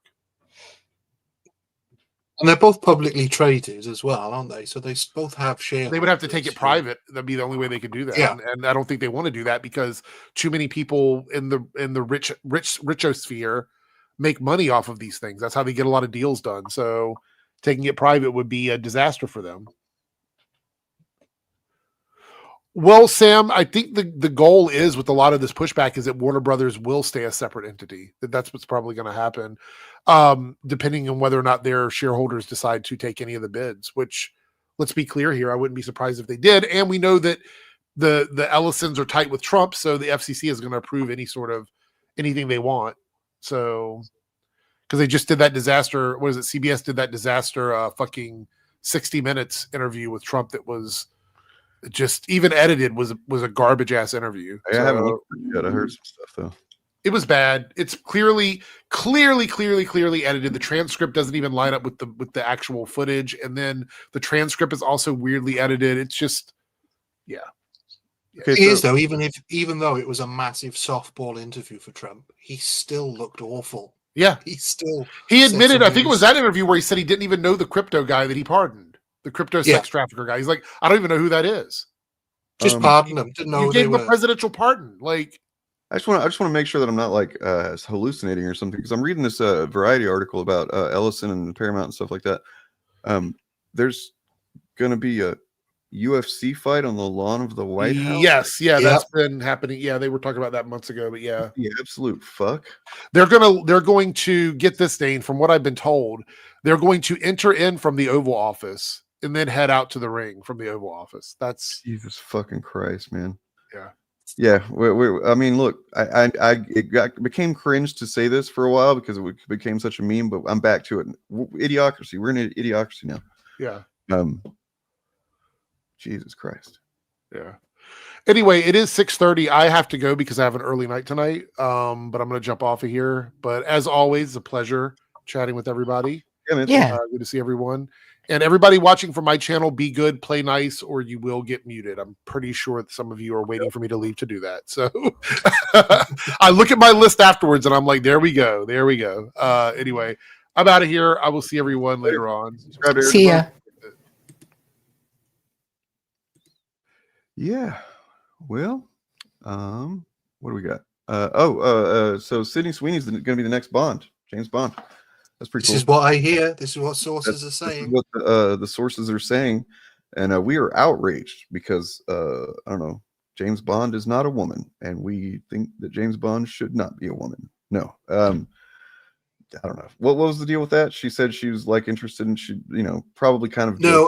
There were rumors circulating that Amazon were looking to her to be the next Bond girl, even though they've officially stated they're not going to cast until they've got a director and a script in place. And at the moment, they've only got a director. There were rumors that Sydney Sweeney was going to be the next Bond girl. So in an interview, the interviewer asked her, "Would you be interested? There's these rumors circulating. Would you be interested in playing the next Bond girl?" Right. Well, she said, her statement was, "I would be more interested in playing Bond." Yeah.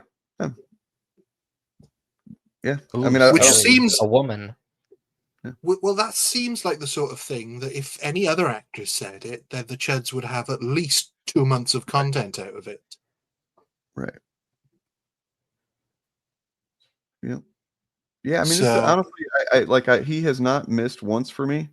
So I'm obviously gonna check it out and hope that it's good, but I don't know. I just don't see.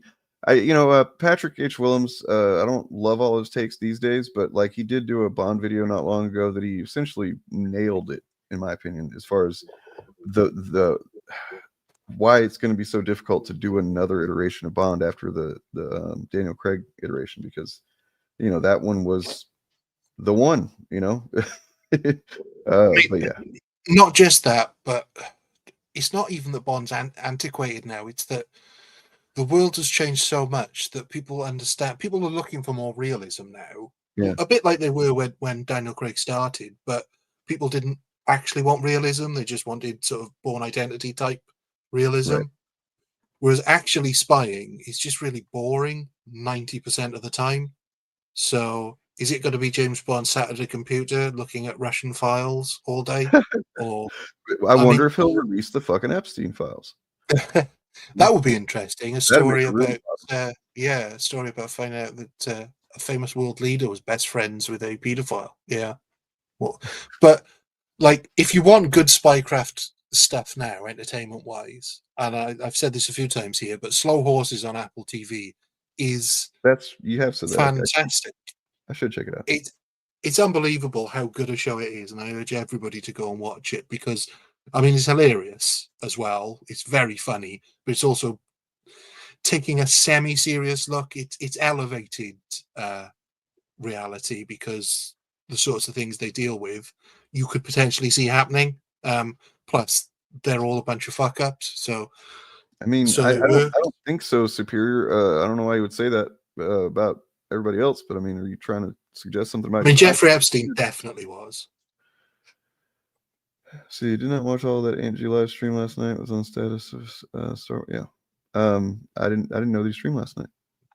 Yeah, it was the same time we were streaming. I did mean to mention it, but I forgot. I normally try and avoid that, but last night was a special occasion. So yes, it was. Yeah. So yeah, what do you do with James Bond? Do you make him more like the Mission Impossible films? Why bother? You've already got the Mission Impossible films. The reason Bond worked originally is because seeing a spy go all around to these exotic locations and do spy stuff was interesting because nobody had seen it before. I mean, most people didn't go on holiday in their own countries, let alone jet setting all over the world. But now lots of people travel, and it's really easy to see what other countries are like just by watching a YouTube video. So that element's gone. Yeah, it's also, I mean, I think adapting the I had this old school professor who only watched black and white films, and his favorite books to read for fun when he wasn't doing like academic stuff was the original like pulpy like James Bond books. And he like the way he talked about him, he like really enjoyed them. So I think probably if you're from that generation where that kind of stuff was really big, it has more like cultural currency. Yeah, definitely. I mean that generation is very old now. What do younger people want to see? Do people want to see spy stuff? Because you can't. The one thing you can't change about James Bond is that he's a spy. You could change everything else, as far as I'm concerned. I mean, would it work if he was a woman? It wouldn't make much difference, really.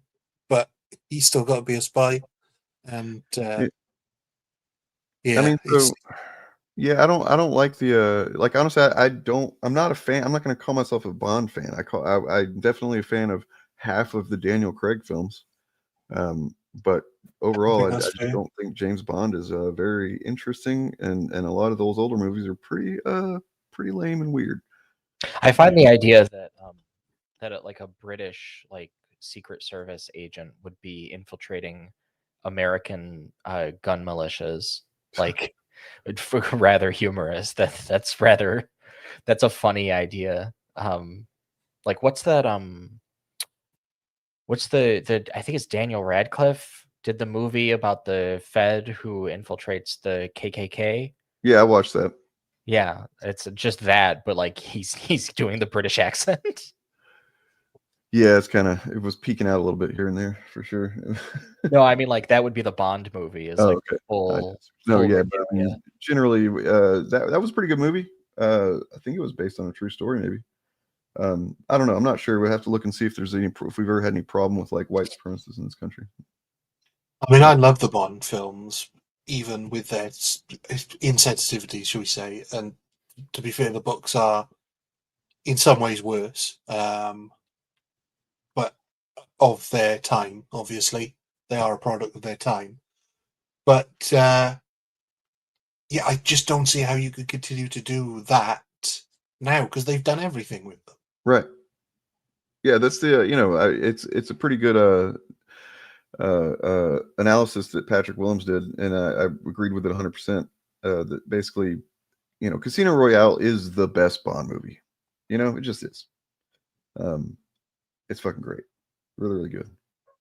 Anyway, I mean, you could do one that was a bit closer to the books, but again, I think that would be quite boring in a film, because a lot of it's about the gambling aspect of it, and it's about sort of the translation of gambling to spying and the sort of the similarities there, the parallels. So they've already done that.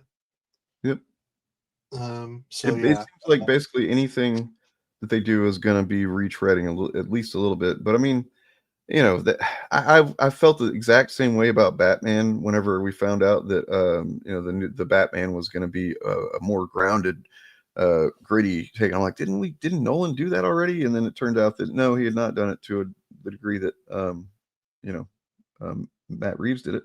So maybe there's something I'm just not able to see until it happens. But I mean, possibly, but I think Batman's got a more varied history just because the character's been consistently used and tackled by so many writers and got so many stories. Whereas with Bond, really, outside of the main books, you've got the other books that other writers have taken on, but that's it, and the film adaptations. So there's not as much to draw from there. I mean, we still haven't really seen the Bond movies tackle like the Hutch storyline, or so many. I mean, they just haven't gone near. They've never really done anything decent with Robin, and that's a big part of Batman's character. So I did go ahead and grab this just because I'm fucking curious, man. What he might have to say. It's an 18-minute video. We're definitely not watching anywhere close to that, but a lawsuit update regarding Alyssa Mercante's frivolous joke of a lawsuit that I've been dealing with for the better part of the last year going on now and seems to be never ending. But we have actual conversation from the Honorable Margot K. Brody, the judge over this case. And what was presented to our lawyers today was actually, I don't want to get too like celebratory. Wait a second. So his motion to dismiss was denied without prejudice, which just means they want more info for deciding if Technically true. It's not that they want more info, it's that they weren't provided with enough info to dismiss it with prejudice or to to deny it with prejudice or Right. to dismiss. He didn't provide enough information. So unless he's got more information that his lawyers were like, no, let's leave that. We don't need to tell him that. Then I don't know what else. It basically means imagine you're being sued for speaking about someone, and whether you did it or not or whatever, and then like just thinking it's a good idea to go ahead and just make some content about that. Yeah, don't gotta pay them bills though. It's that way. Like it seems like there's something missing from their, logical processes. So all it actually means in legal, stripping away the legalese, is not quite what he's saying here. What a motion to dismiss was denied without prejudice means that he can reapply. That's all it means. If you dismiss with prejudice, that's it. It's over.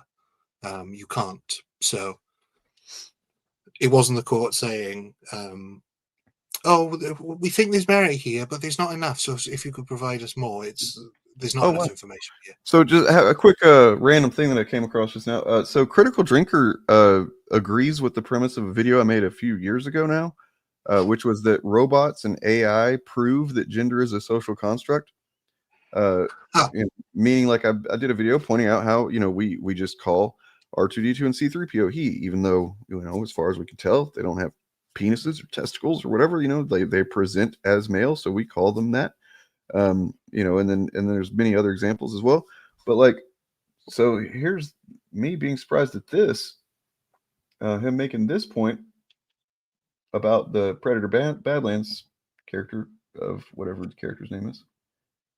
Boop.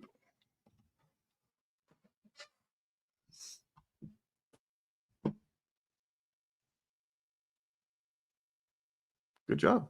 Way to go, Drinker. You got there backwards, but you're there. Yeah. I mean, it sometimes it takes a while, but I mean,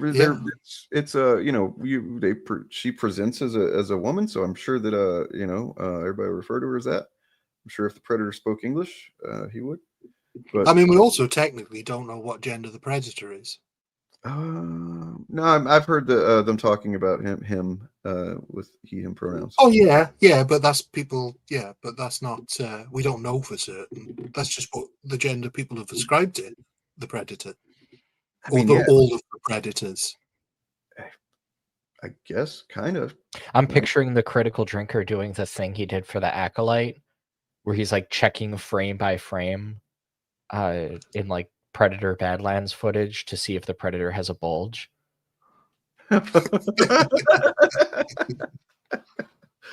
Well, that's the thing. We don't know anything about these predators. We don't know if there are more than one gender or if they reproduce asexually. We have no idea about how they might be a bit of both. They're all on their own. So he did. Good news. He won. So there you go. Happy to inform you of that. Yep. All right, let's go back to this dumb shit. Just because I'm really, really fucking confused at somebody choosing all the choices this guy makes in his fucking life are just confounding to me. But very good news for my position in this, we'll say. I said on X, lawsuit update. The judge has not ruled on the merits of Alyssa Mercante's lawsuit against me. I'm guessing that the motivating thing that would make him do this, to talk about this shit, even though he probably on some level realizes it's not a good idea legally, for his own case, is just that he's so accustomed to getting all of his validation from people on social media, videos and X and stuff, right? Yeah, because I mean that first sentence means nothing. That's just chronologically, that's something that hasn't happened yet. My motion to dismiss was denied without prejudice, meaning the court just wants more info before deciding if New York even has jurisdiction. I don't think that's... Here's what that all means. I said, this isn't a loss. It's a procedural step. The judge is allowing I mean, I think definitionally, if you introduce a motion that would benefit you, in this case, by dismissing the case outright, which would be the ultimate win for him, and that is rejected, that just technically that's just a loss. You know, it's not. Yeah, it's a loss, but it is a little loss in the broader scheme. So good cope. jurisdictional discovery, so both sides can look at the limited data to see if the case even belongs in New York. It's about where the case can be heard, not whether I did anything wrong. Now, at this point right here, I see. there is okay. I mean, he's making a good point there. That is true. I forgot that his audience is fucking morons, so he has to spell this shit out to this level. Yeah, morons and children also, where it's like they don't know anything. I was sitting there thinking that same thing. Like, who needs to hear this? Right. Like, I would never write like a community post for my YouTube explaining to people something like this. That just doesn't make any sense. That I just generally, if I'm speaking to you, I'm going to assume that you understand, and if not, then I'm probably going to stop speaking to you now. What's interesting though is he said that so both sides can look at the limited data rather than look at limited data, which is what he says in the tweet. But I wonder which it is, because looking at limited data means you only allow yourself to look at a limited amount of data. Looking at the limited data means there is only a limited amount of data. So I wonder if the tweet was drafted by his lawyer. I mean, the level of just fucking self delusion that this guy must operate in at this point. I remember when the lawsuit was dropped on him, and I'm just like looking around trying to find any because he was constantly making videos. He might still do it, where he's saying that she was stalking him, harassing him. She can't stop talking about him. And it's like, that was before I think she even started doing video game streams and stuff. So, where was she talking about him? Maybe a tweet here and there where she was mentioning chuds in general or something, but like he was making literal videos of her every goddamn day. Just like she would say something completely unrelated to anything and like, oh, that's a video, literally the Jeremy Griggs, Brie Larson thing, right? Melissa Mercante says one little thing, we make a whole narrative out of it. Yeah.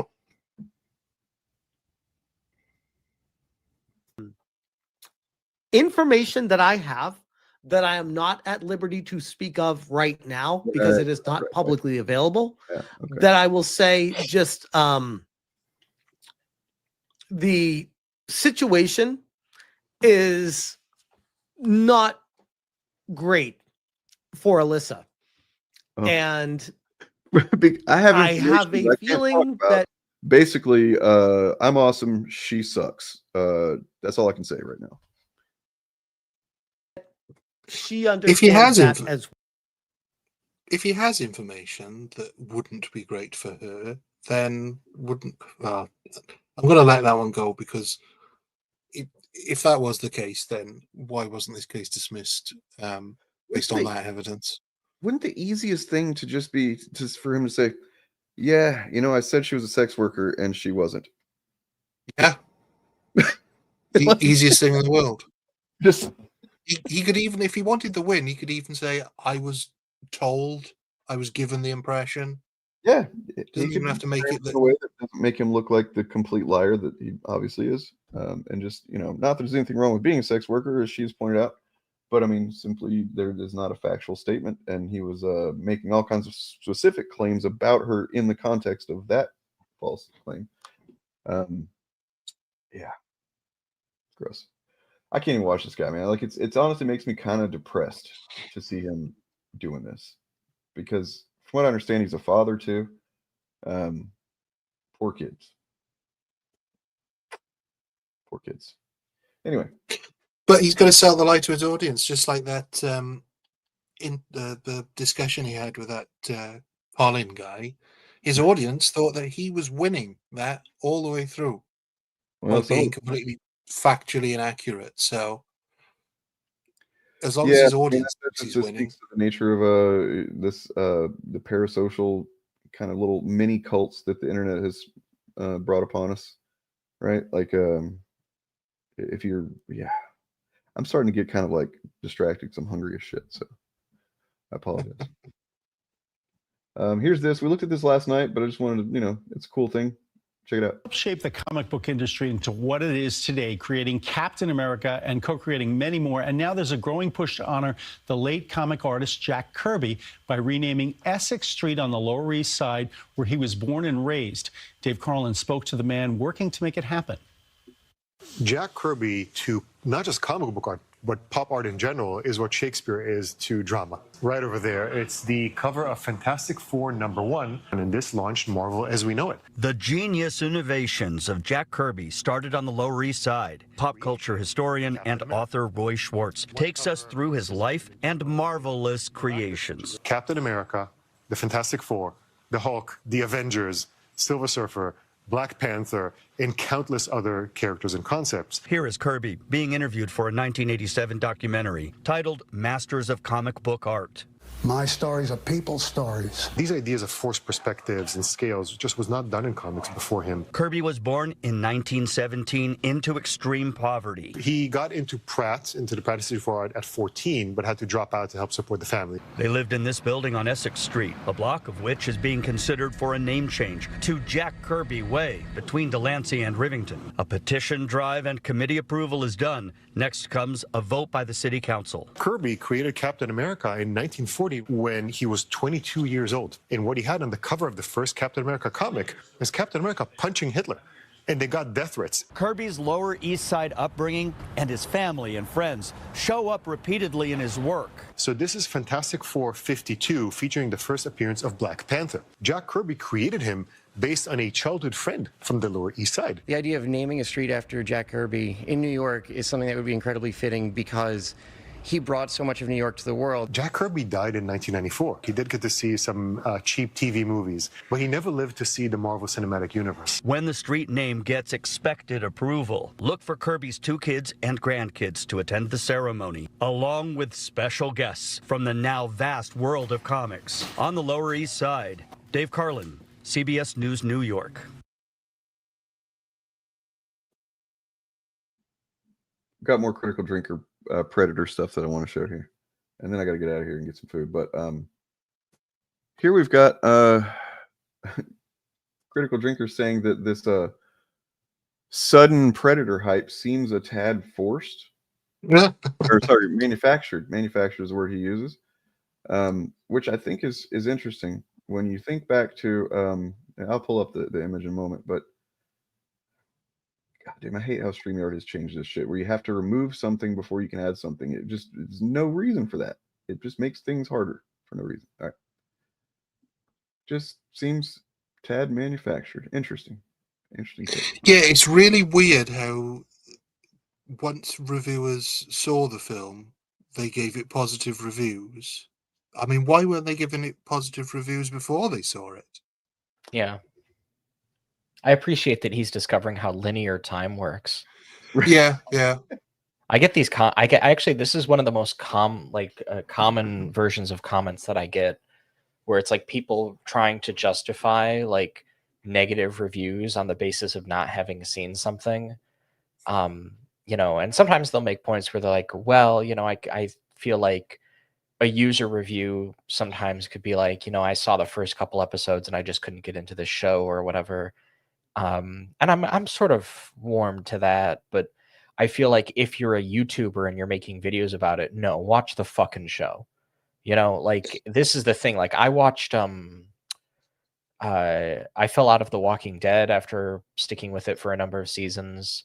I watched some of Walking Dead, Dead City, and I fell out of it because I got frustrated in the way that I always do with these zombie shows.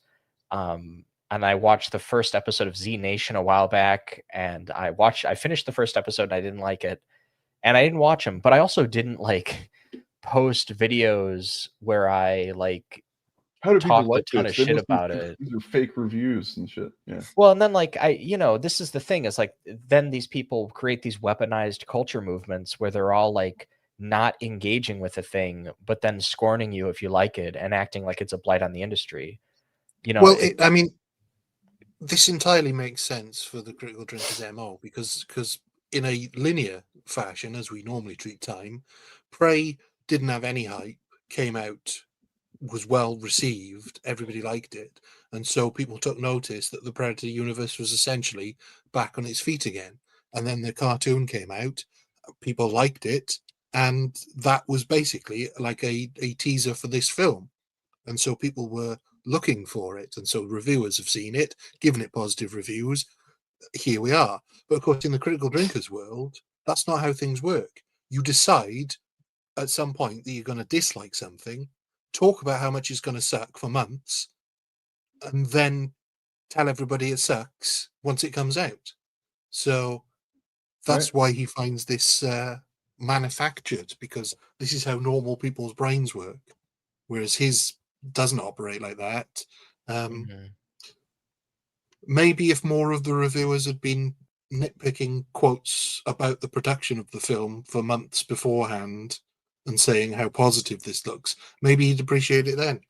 Yeah, don't these like film critics understand that what you're supposed to do is like read a Hollywood Reporter article, get really mad for 10 to 20 minutes, and then shit out like a like poorly structured video with the same like millennial cringe memes?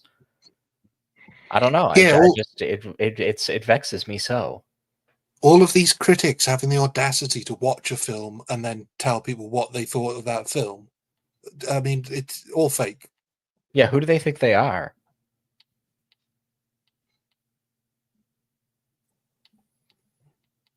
I feel like my humor's too dry. There's going to be somebody who doesn't get that. Yeah, Sorry, it's I'm just searching for something kind of desperately right now that I can't find. So yeah, it's pathetic, and he does this sort of thing all the time. Throw out these little morsels, hoping that people will latch onto them, and then he can make videos about the subject. Because this, I guarantee, the next video he makes about the Predator film will be about how all the hype for it seems manufactured, because that seems to be his MO. If there's enough interest for it. Hey, here's a Predator he should make a film about. Donald Trump. Hey. Or make a video about that. See those Epstein files, you know? Found what I was looking for. Thank God. So going back to 2022 or something, when Prey came out. Is that what year that came out? I think It would have been around about then, yeah.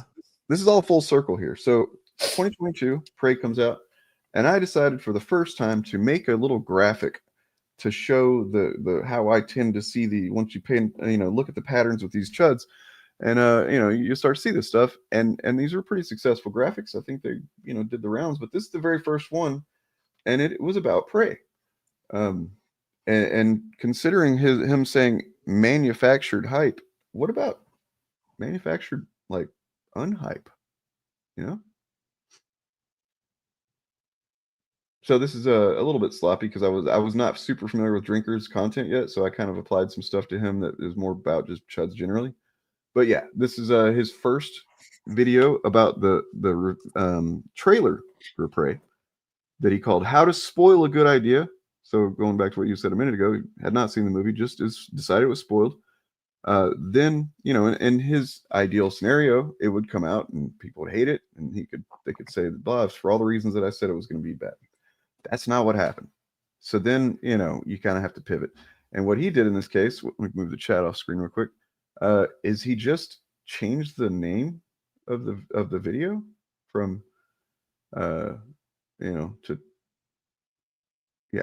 that, and then of course the negging like a chick at the bar in Florida or something. No masterpiece, but surprisingly good, which he does that quite often. If you pay attention to his review titles, it's like he knows he has to hit the negativity quota, but if something is actually so good that everybody's generally liking it, then he has to kind of appeal to that as well. So here we go, full circle. talk about manufactured shit, man. Yeah, and there was a comment from Chevney at 11. So Critical Drinker hates no, the one before this. So Critical Drinker hates this film because Elle Fanning is the lead and the Predator is played by a Samoan actor. No. Critical Drinker hates this film because he thinks his audience will also hate this film, and he wants his audience to hate this film. Well, I'd say that it's actually also because it's technically a Disney product at this point. Yeah. Although they will ignore that when it suits them. Because it's not obviously a Disney product, but I mean, I'm sure they. Yeah. I mean, if you look at his, I would bet that like the vast majority of the stuff he covers is some Disney course that speaks to how goddamn powerful Disney's become and how much they own, but still.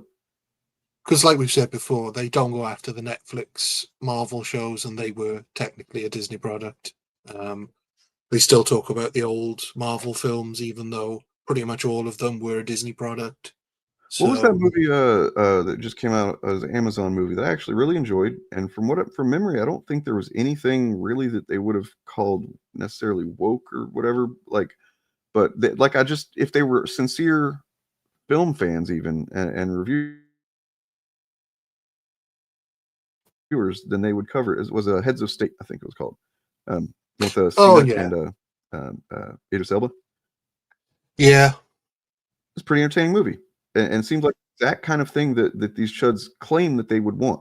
You know what I mean? Good action, funny. Of course, there was a badass girl in it, but she wasn't the focus. So I don't know, just stuff like that, man. I'm so tired of chuds. Hell yeah, dude. It was a good movie. It was excellent. That was like some of the best animated action I've ever seen. Like up there with the Spider-Verse stuff. No? Okay. Some more glimmers of hope that Palantir is having a wobble in the stock markets. Oh yeah. The guy who was the focus of the Big Short has big shorted it. So that's positive. This is not positive. So I found something to counter that. Sorry. Might have to cover this on Friday, but yikes. Literally Q posting has been hotel. Like IRL posting too.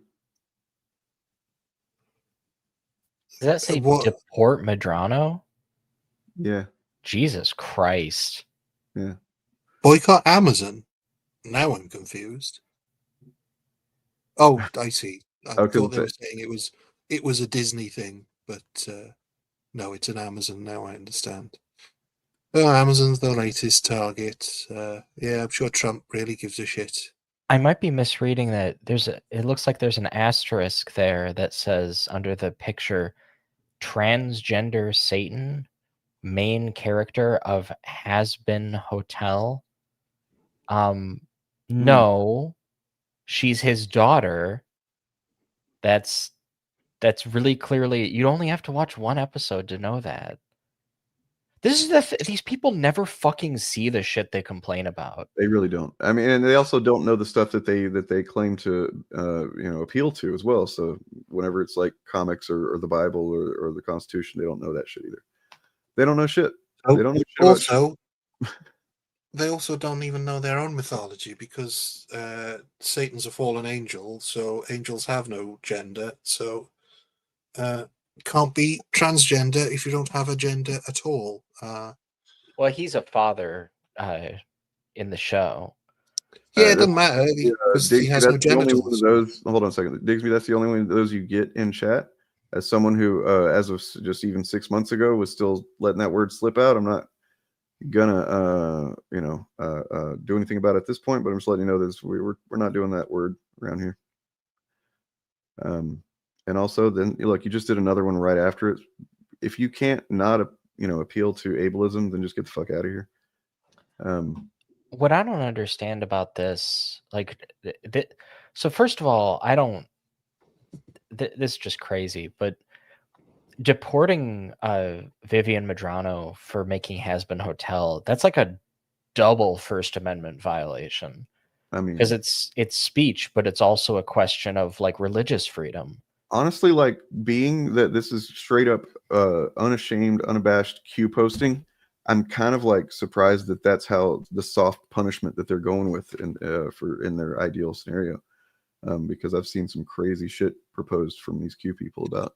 Yeah, I mean, if you look in the bottom right corner, sadly, you see the Punisher skull there, and I'm thinking, imagine if Marvel had written the Punisher to be a character who, after his wife and kids are slain, wrote strongly worded posters that asked for a boycott of crime. And picked bread crumbs on the internet to find you know, the truth or whatever. But, oh god. Anyway, yeah, that's pretty cringe. But you know what's not cringe? Well, no, all these movies are cringe, but some of them are less cringe than Rogue Elements, apparently. Rouge Elements. Objectively better. Objectively better movies than the Ryan Drake short film thing. I'm sorry, Backdoor TV Pilot, whatever it was. Looking forward to the next series of films, or possibly Backdoor whatever TV they need to call it, just so that it doesn't sound pathetic.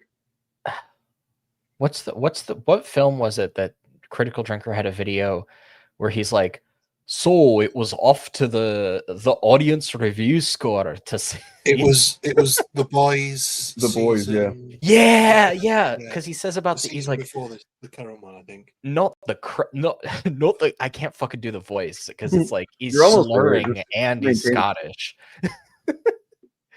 He says not the critic score because no one cares what those shills have to say, which is nuts. Unless, of course, those shills happen to agree with what he thinks about something, and then in which case it's the audience that are wrong and the reviews got it right. Yeah. Forgot I uploaded a couple of old Eric July drops because we were talking about them for once. Give me the damn money, Glenn. But if Glenn wants to give me the money, I'll take it. We need the Glenn bucks. Well, yeah, give us the Glenn bucks, Come man. on. Damn, where is it at? Eric July should convert to Mormonism. Yeah. Yeah. Unironically, I'm saying that because I don't know if you guys know this. The Church of Jesus Christ of the Latter-day Saints has like their own like publishing connections. If you're an author and you're Mormon, it's like easier to get your foot in the door and to get your stuff widely published and distributed. Like no lie, it's like they have like a preferential like publishing thing because there's like a Mormon doctrine about like it's about like men and literature and stuff like that and like because I'm gonna get this wrong but it was like a whole thing with Joseph Smith that like who like modeled like that men are supposed to be like creatives, and it's like they have this impression that like it's like a masculine pursuit to create like fantasy. So like Brandon Sanderson and a lot of those guys, like if you're a male Mormon author, you write like high fantasy. If you're a female Mormon author, you write like romantasy or romance literature. So if Eric July wanted to do like ISOM and stuff, he should just become Mormon. He doesn't want to write though. He just wants to sell. That's the difference. They'd probably be okay with that. It makes sense for the Mormons to have a publishing sort of wing though, because after Joseph Smith lost those gold tablets that definitely existed, he realized the importance of backing everything up by having multiple copies, I guess. So naturally. Yeah, I am waiting with bated breath to see what Critical Drinker can deliver to us. Now he's got more money from less people to make more of his wonderful set Ryan Drake backstories. I mean, that's the weird thing. When you think about Rogue Elements, he's sort of apart from the books that he's written, which nobody read. Wouldn't you start the story at the beginning rather than completely avoid telling people in the film about all the important stuff that happened in the books that nobody's read? I think the reason why the pitch started the way that it did was probably that he didn't expect to get that much money and attention. Yeah, that's fair. But second time out, he's carrying on the story in the films, not the story of the books. Yeah. Maybe like a sunk cost fallacy kind of thing. Like he just has to keep going. I don't know. I mean, that's a good point. Yeah, why wouldn't he just adapt the fucking books? That feels like such a layup to just like find somebody who's a screenwriter and be like, "Hey, I wrote these like these fiction books. You know, can you make a script out of this and we can make a film?" Well, from what I understand, his books are written as if it's a film anyway. He writes his books as if he's writing films.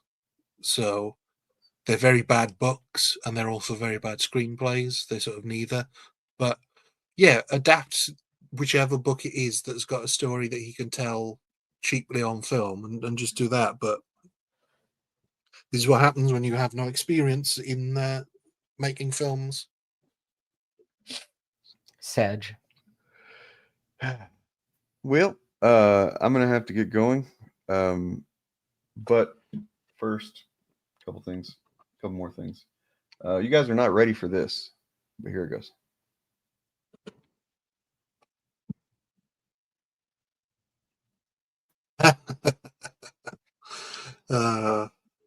So apparently said that, you know, I guess they didn't radicalize him hard enough. I don't know. Well, he believes in nothing. So, I mean, what do you expect? I mean, Asmongold really will just say anything. Like when you watch his reacts to videos, he just constantly interjects or pauses videos just to go, "Yeah, and I agree with that. Yeah, that's right. Yeah, it's like this," and it's just like his brain is like a treadmill, and anybody can hop on, and they'll just like it'll just run through his head things that like other people have said around him. Wave Rider, yeah, exactly. True. Yeah. As an aside, are any of us happy from? I mean, I would hope that people are optimistic and recognize the need to maintain focus and find something to do, to get involved, to to do some small part. That's what I hope people take from yesterday. And I think, well, yeah, the other thing I would say that people need to take from this is that there's always hope, but you constantly need to be vigilant. Yep. Every election matters. You can't sit any of them out. You can't meme your way through it. You have to realize that every single election is important, especially when the people in power are doing really, really horrible things. So AI sucks. It's everywhere. They've been really shoving it down our throats, but sometimes it says a thing it's pretty funny.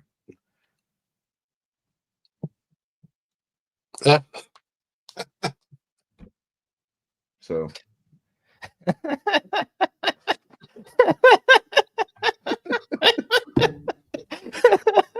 Yeah, GPT being like, "Do you think they explored each other's body?" Maybe this is a problem with what happens when you just comb the internet for all your sources and you stumble across /fiction. That rocks. Because I can very much see this just being verbatim a thing that was tweeted by somebody. Yeah. Probably more than one person. Yeah. I do wonder if, like, a few years from now, we're going to get all references to Kirk and Spock in Star Trek are going to be that they were lovers because 20 years ago somebody wrote a blog about how they were obviously having sex and then went into great detail about how that happened in one of their fanfics. Yeah, I believe that. That sounds real and true. Yep. That's all I got. I mean, I could keep scrolling saltier than crate and come up with more, but I'm hungry. So yeah, let's eat. Secret revealed. Shillcast secrets. All right, and yeah, promote y'all stuff. Talk about what you got going on.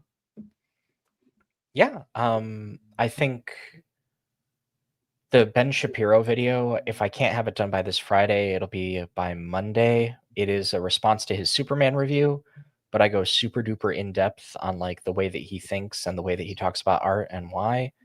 It's like a deep dive onto him. And then I'm finally doing my very transgender Lady Ballers review, talking about conservative ideology in that film. And I've got other film reviews. I'm actually hitting up a few this month. I saw One Battle After Another. I'm going to do a video about that. I saw Until Dawn, which is the film adaptation of the movie. I'm doing a video about that. I liked that a lot, actually. I saw Weapons, which is, if not my film of the year, at least top 3. It was I thought it was fantastic very movie, interesting. right? Like, it was very Yeah, good. I really liked it. I'm a really big fan of that. So I'd seen Barbarian. I love Barbarian. If you haven't seen that, watch it. Same writer-director. And after Weapons was over, immediately when it ended, I picked up my phone to look up something, see what people were saying about it. And that's the moment that I found out he was part of Whitest Kids You Know. Yeah. Yeah, I think he said that emotionally for Weapons, he drew on his friend's death. Yep. You know, I don't the think film enough is is kind of being- about a few different things, but definitely you can get this sense of like grief and loss and like tragedy from it. And I don't think enough is being made about how, and I'm trying not to spoil this, but the old lady character is played by the same actress who was John Candy's love interest in Uncle Buck.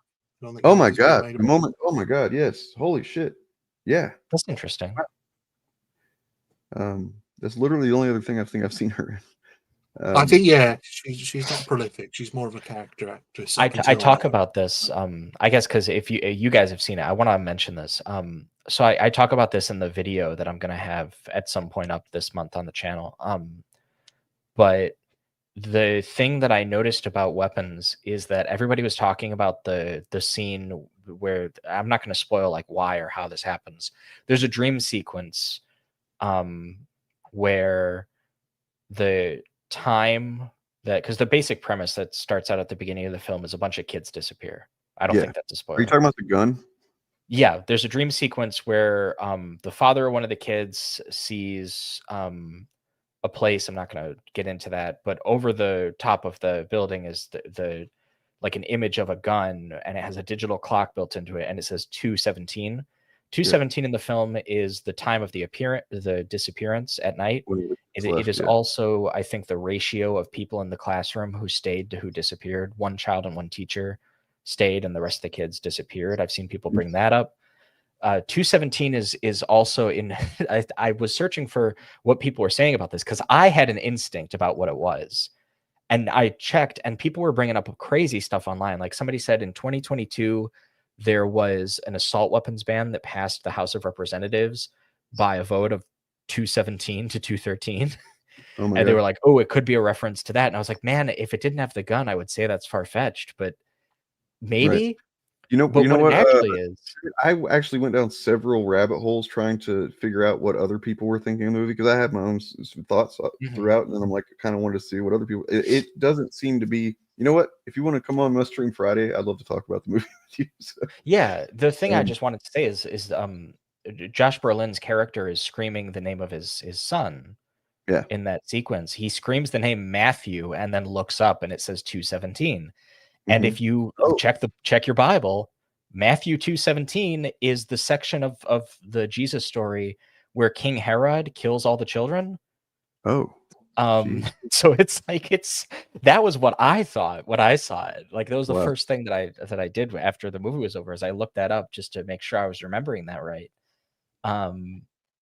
Yeah, it's really, and also, by the way, in that section of the Bible, in that passage, there's a mention of a dream sequence of the truth being revealed through a dream. And also, there's an AR-15 in that sequence in that passage yes, as well. Yes. Yeah. So it like, it's a lot of people have brought up that it's like a metaphor for like school shootings and gun violence, which I think is really interesting and accurate. And yeah, it's a really great movie. There's so much to talk about with it. I wrote a whole thing, so I'll maybe hold off on saying anything more until I put my video out. But and then last thing, this month. I mentioned stuff that I'm doing next month, but I've mentioned everything that I'm doing this month so far, except I have one thing, and it's probably going to be next week. Whether or not the Shapiro thing is done this week, if it's done next week, then that and the Star Wars fascism explained video will be up. I'm doing a video explaining how Star Wars portrays fascism. It's going to be like a whole thing. It's going to be one of my most anti-fascist videos ever, I think. Fuck yeah. Looking forward to it.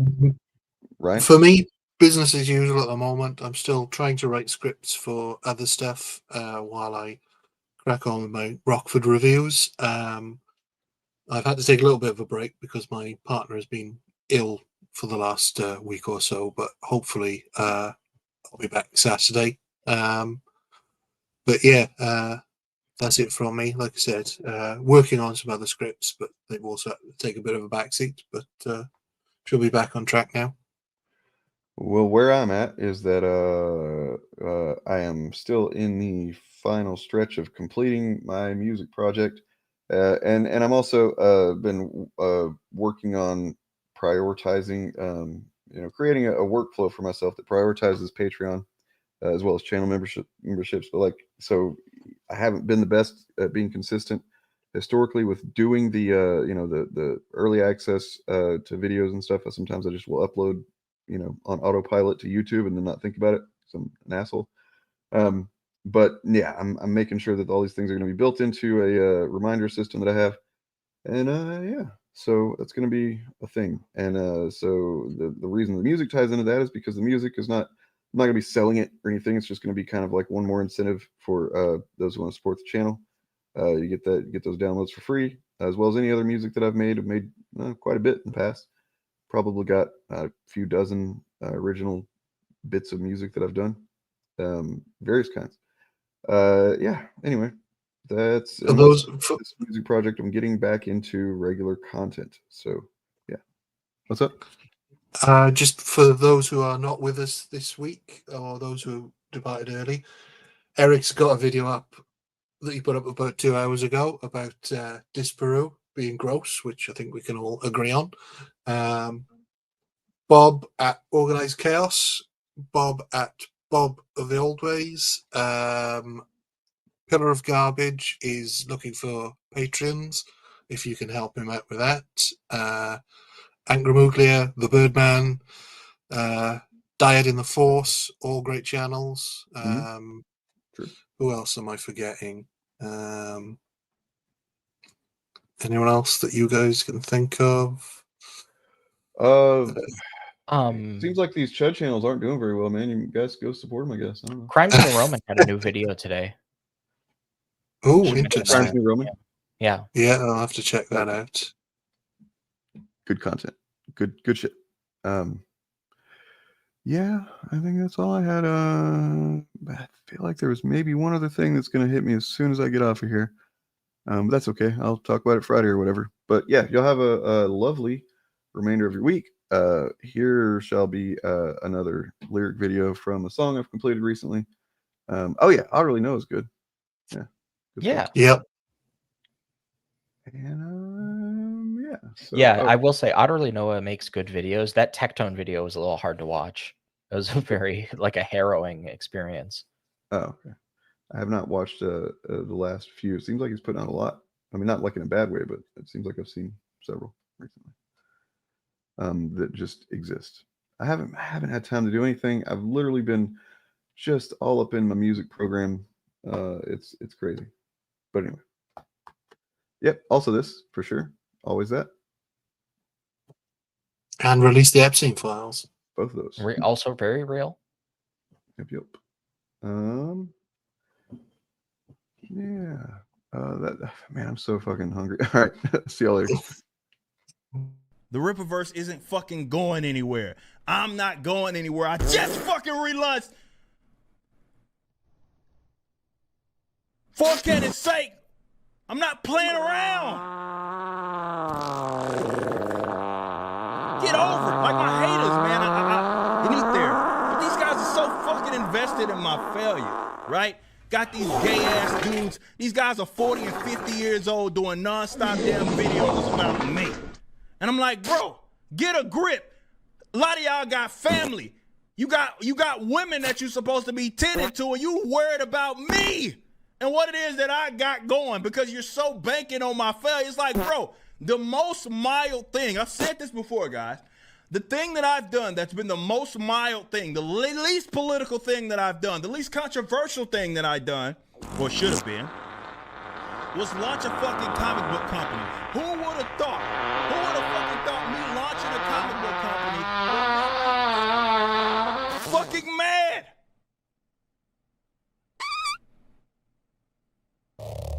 Of all things, not my hot take on social issues or dying, a new world is being born. These human beings are getting caught up in this changeover. We are being encouraged by the oligarchs and the billionaires to hate one another. We're being encouraged to be judgmental. We're being encouraged to be cruel. We're being encouraged to feel fearful of other people. We're being encouraged to think that other people are our enemy. Where lots of old, rich, white men are really fucking angry. I'm not entirely sure why they're so angry. They're so rich, they can do anything they want. Like, nobody's fucking with their world. But they are fucking with our world. They're fucking with our people. They're fucking with our neighbors, our friends, our fucking children! Chicago, in the middle of the night, 3 years old, being zip-tied. This has to stop. It has to stop, because if they're going after 3-year-olds, you think you're all fucking safe? You are fucked, my friends. If we don't put a stop to this right the fuck now.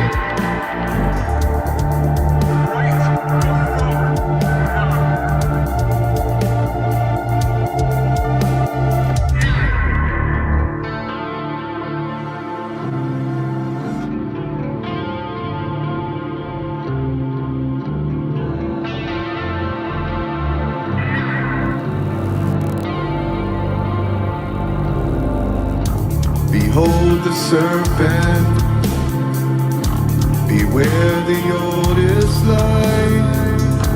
Begrudge our brother for existing on the wrong side of an imaginary line.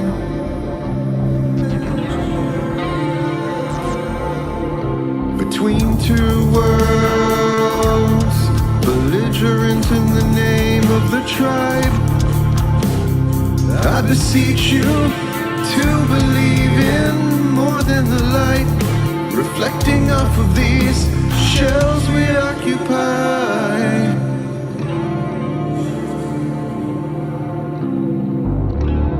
Because the truth is, enjoy the negative grift, guys. I'm out.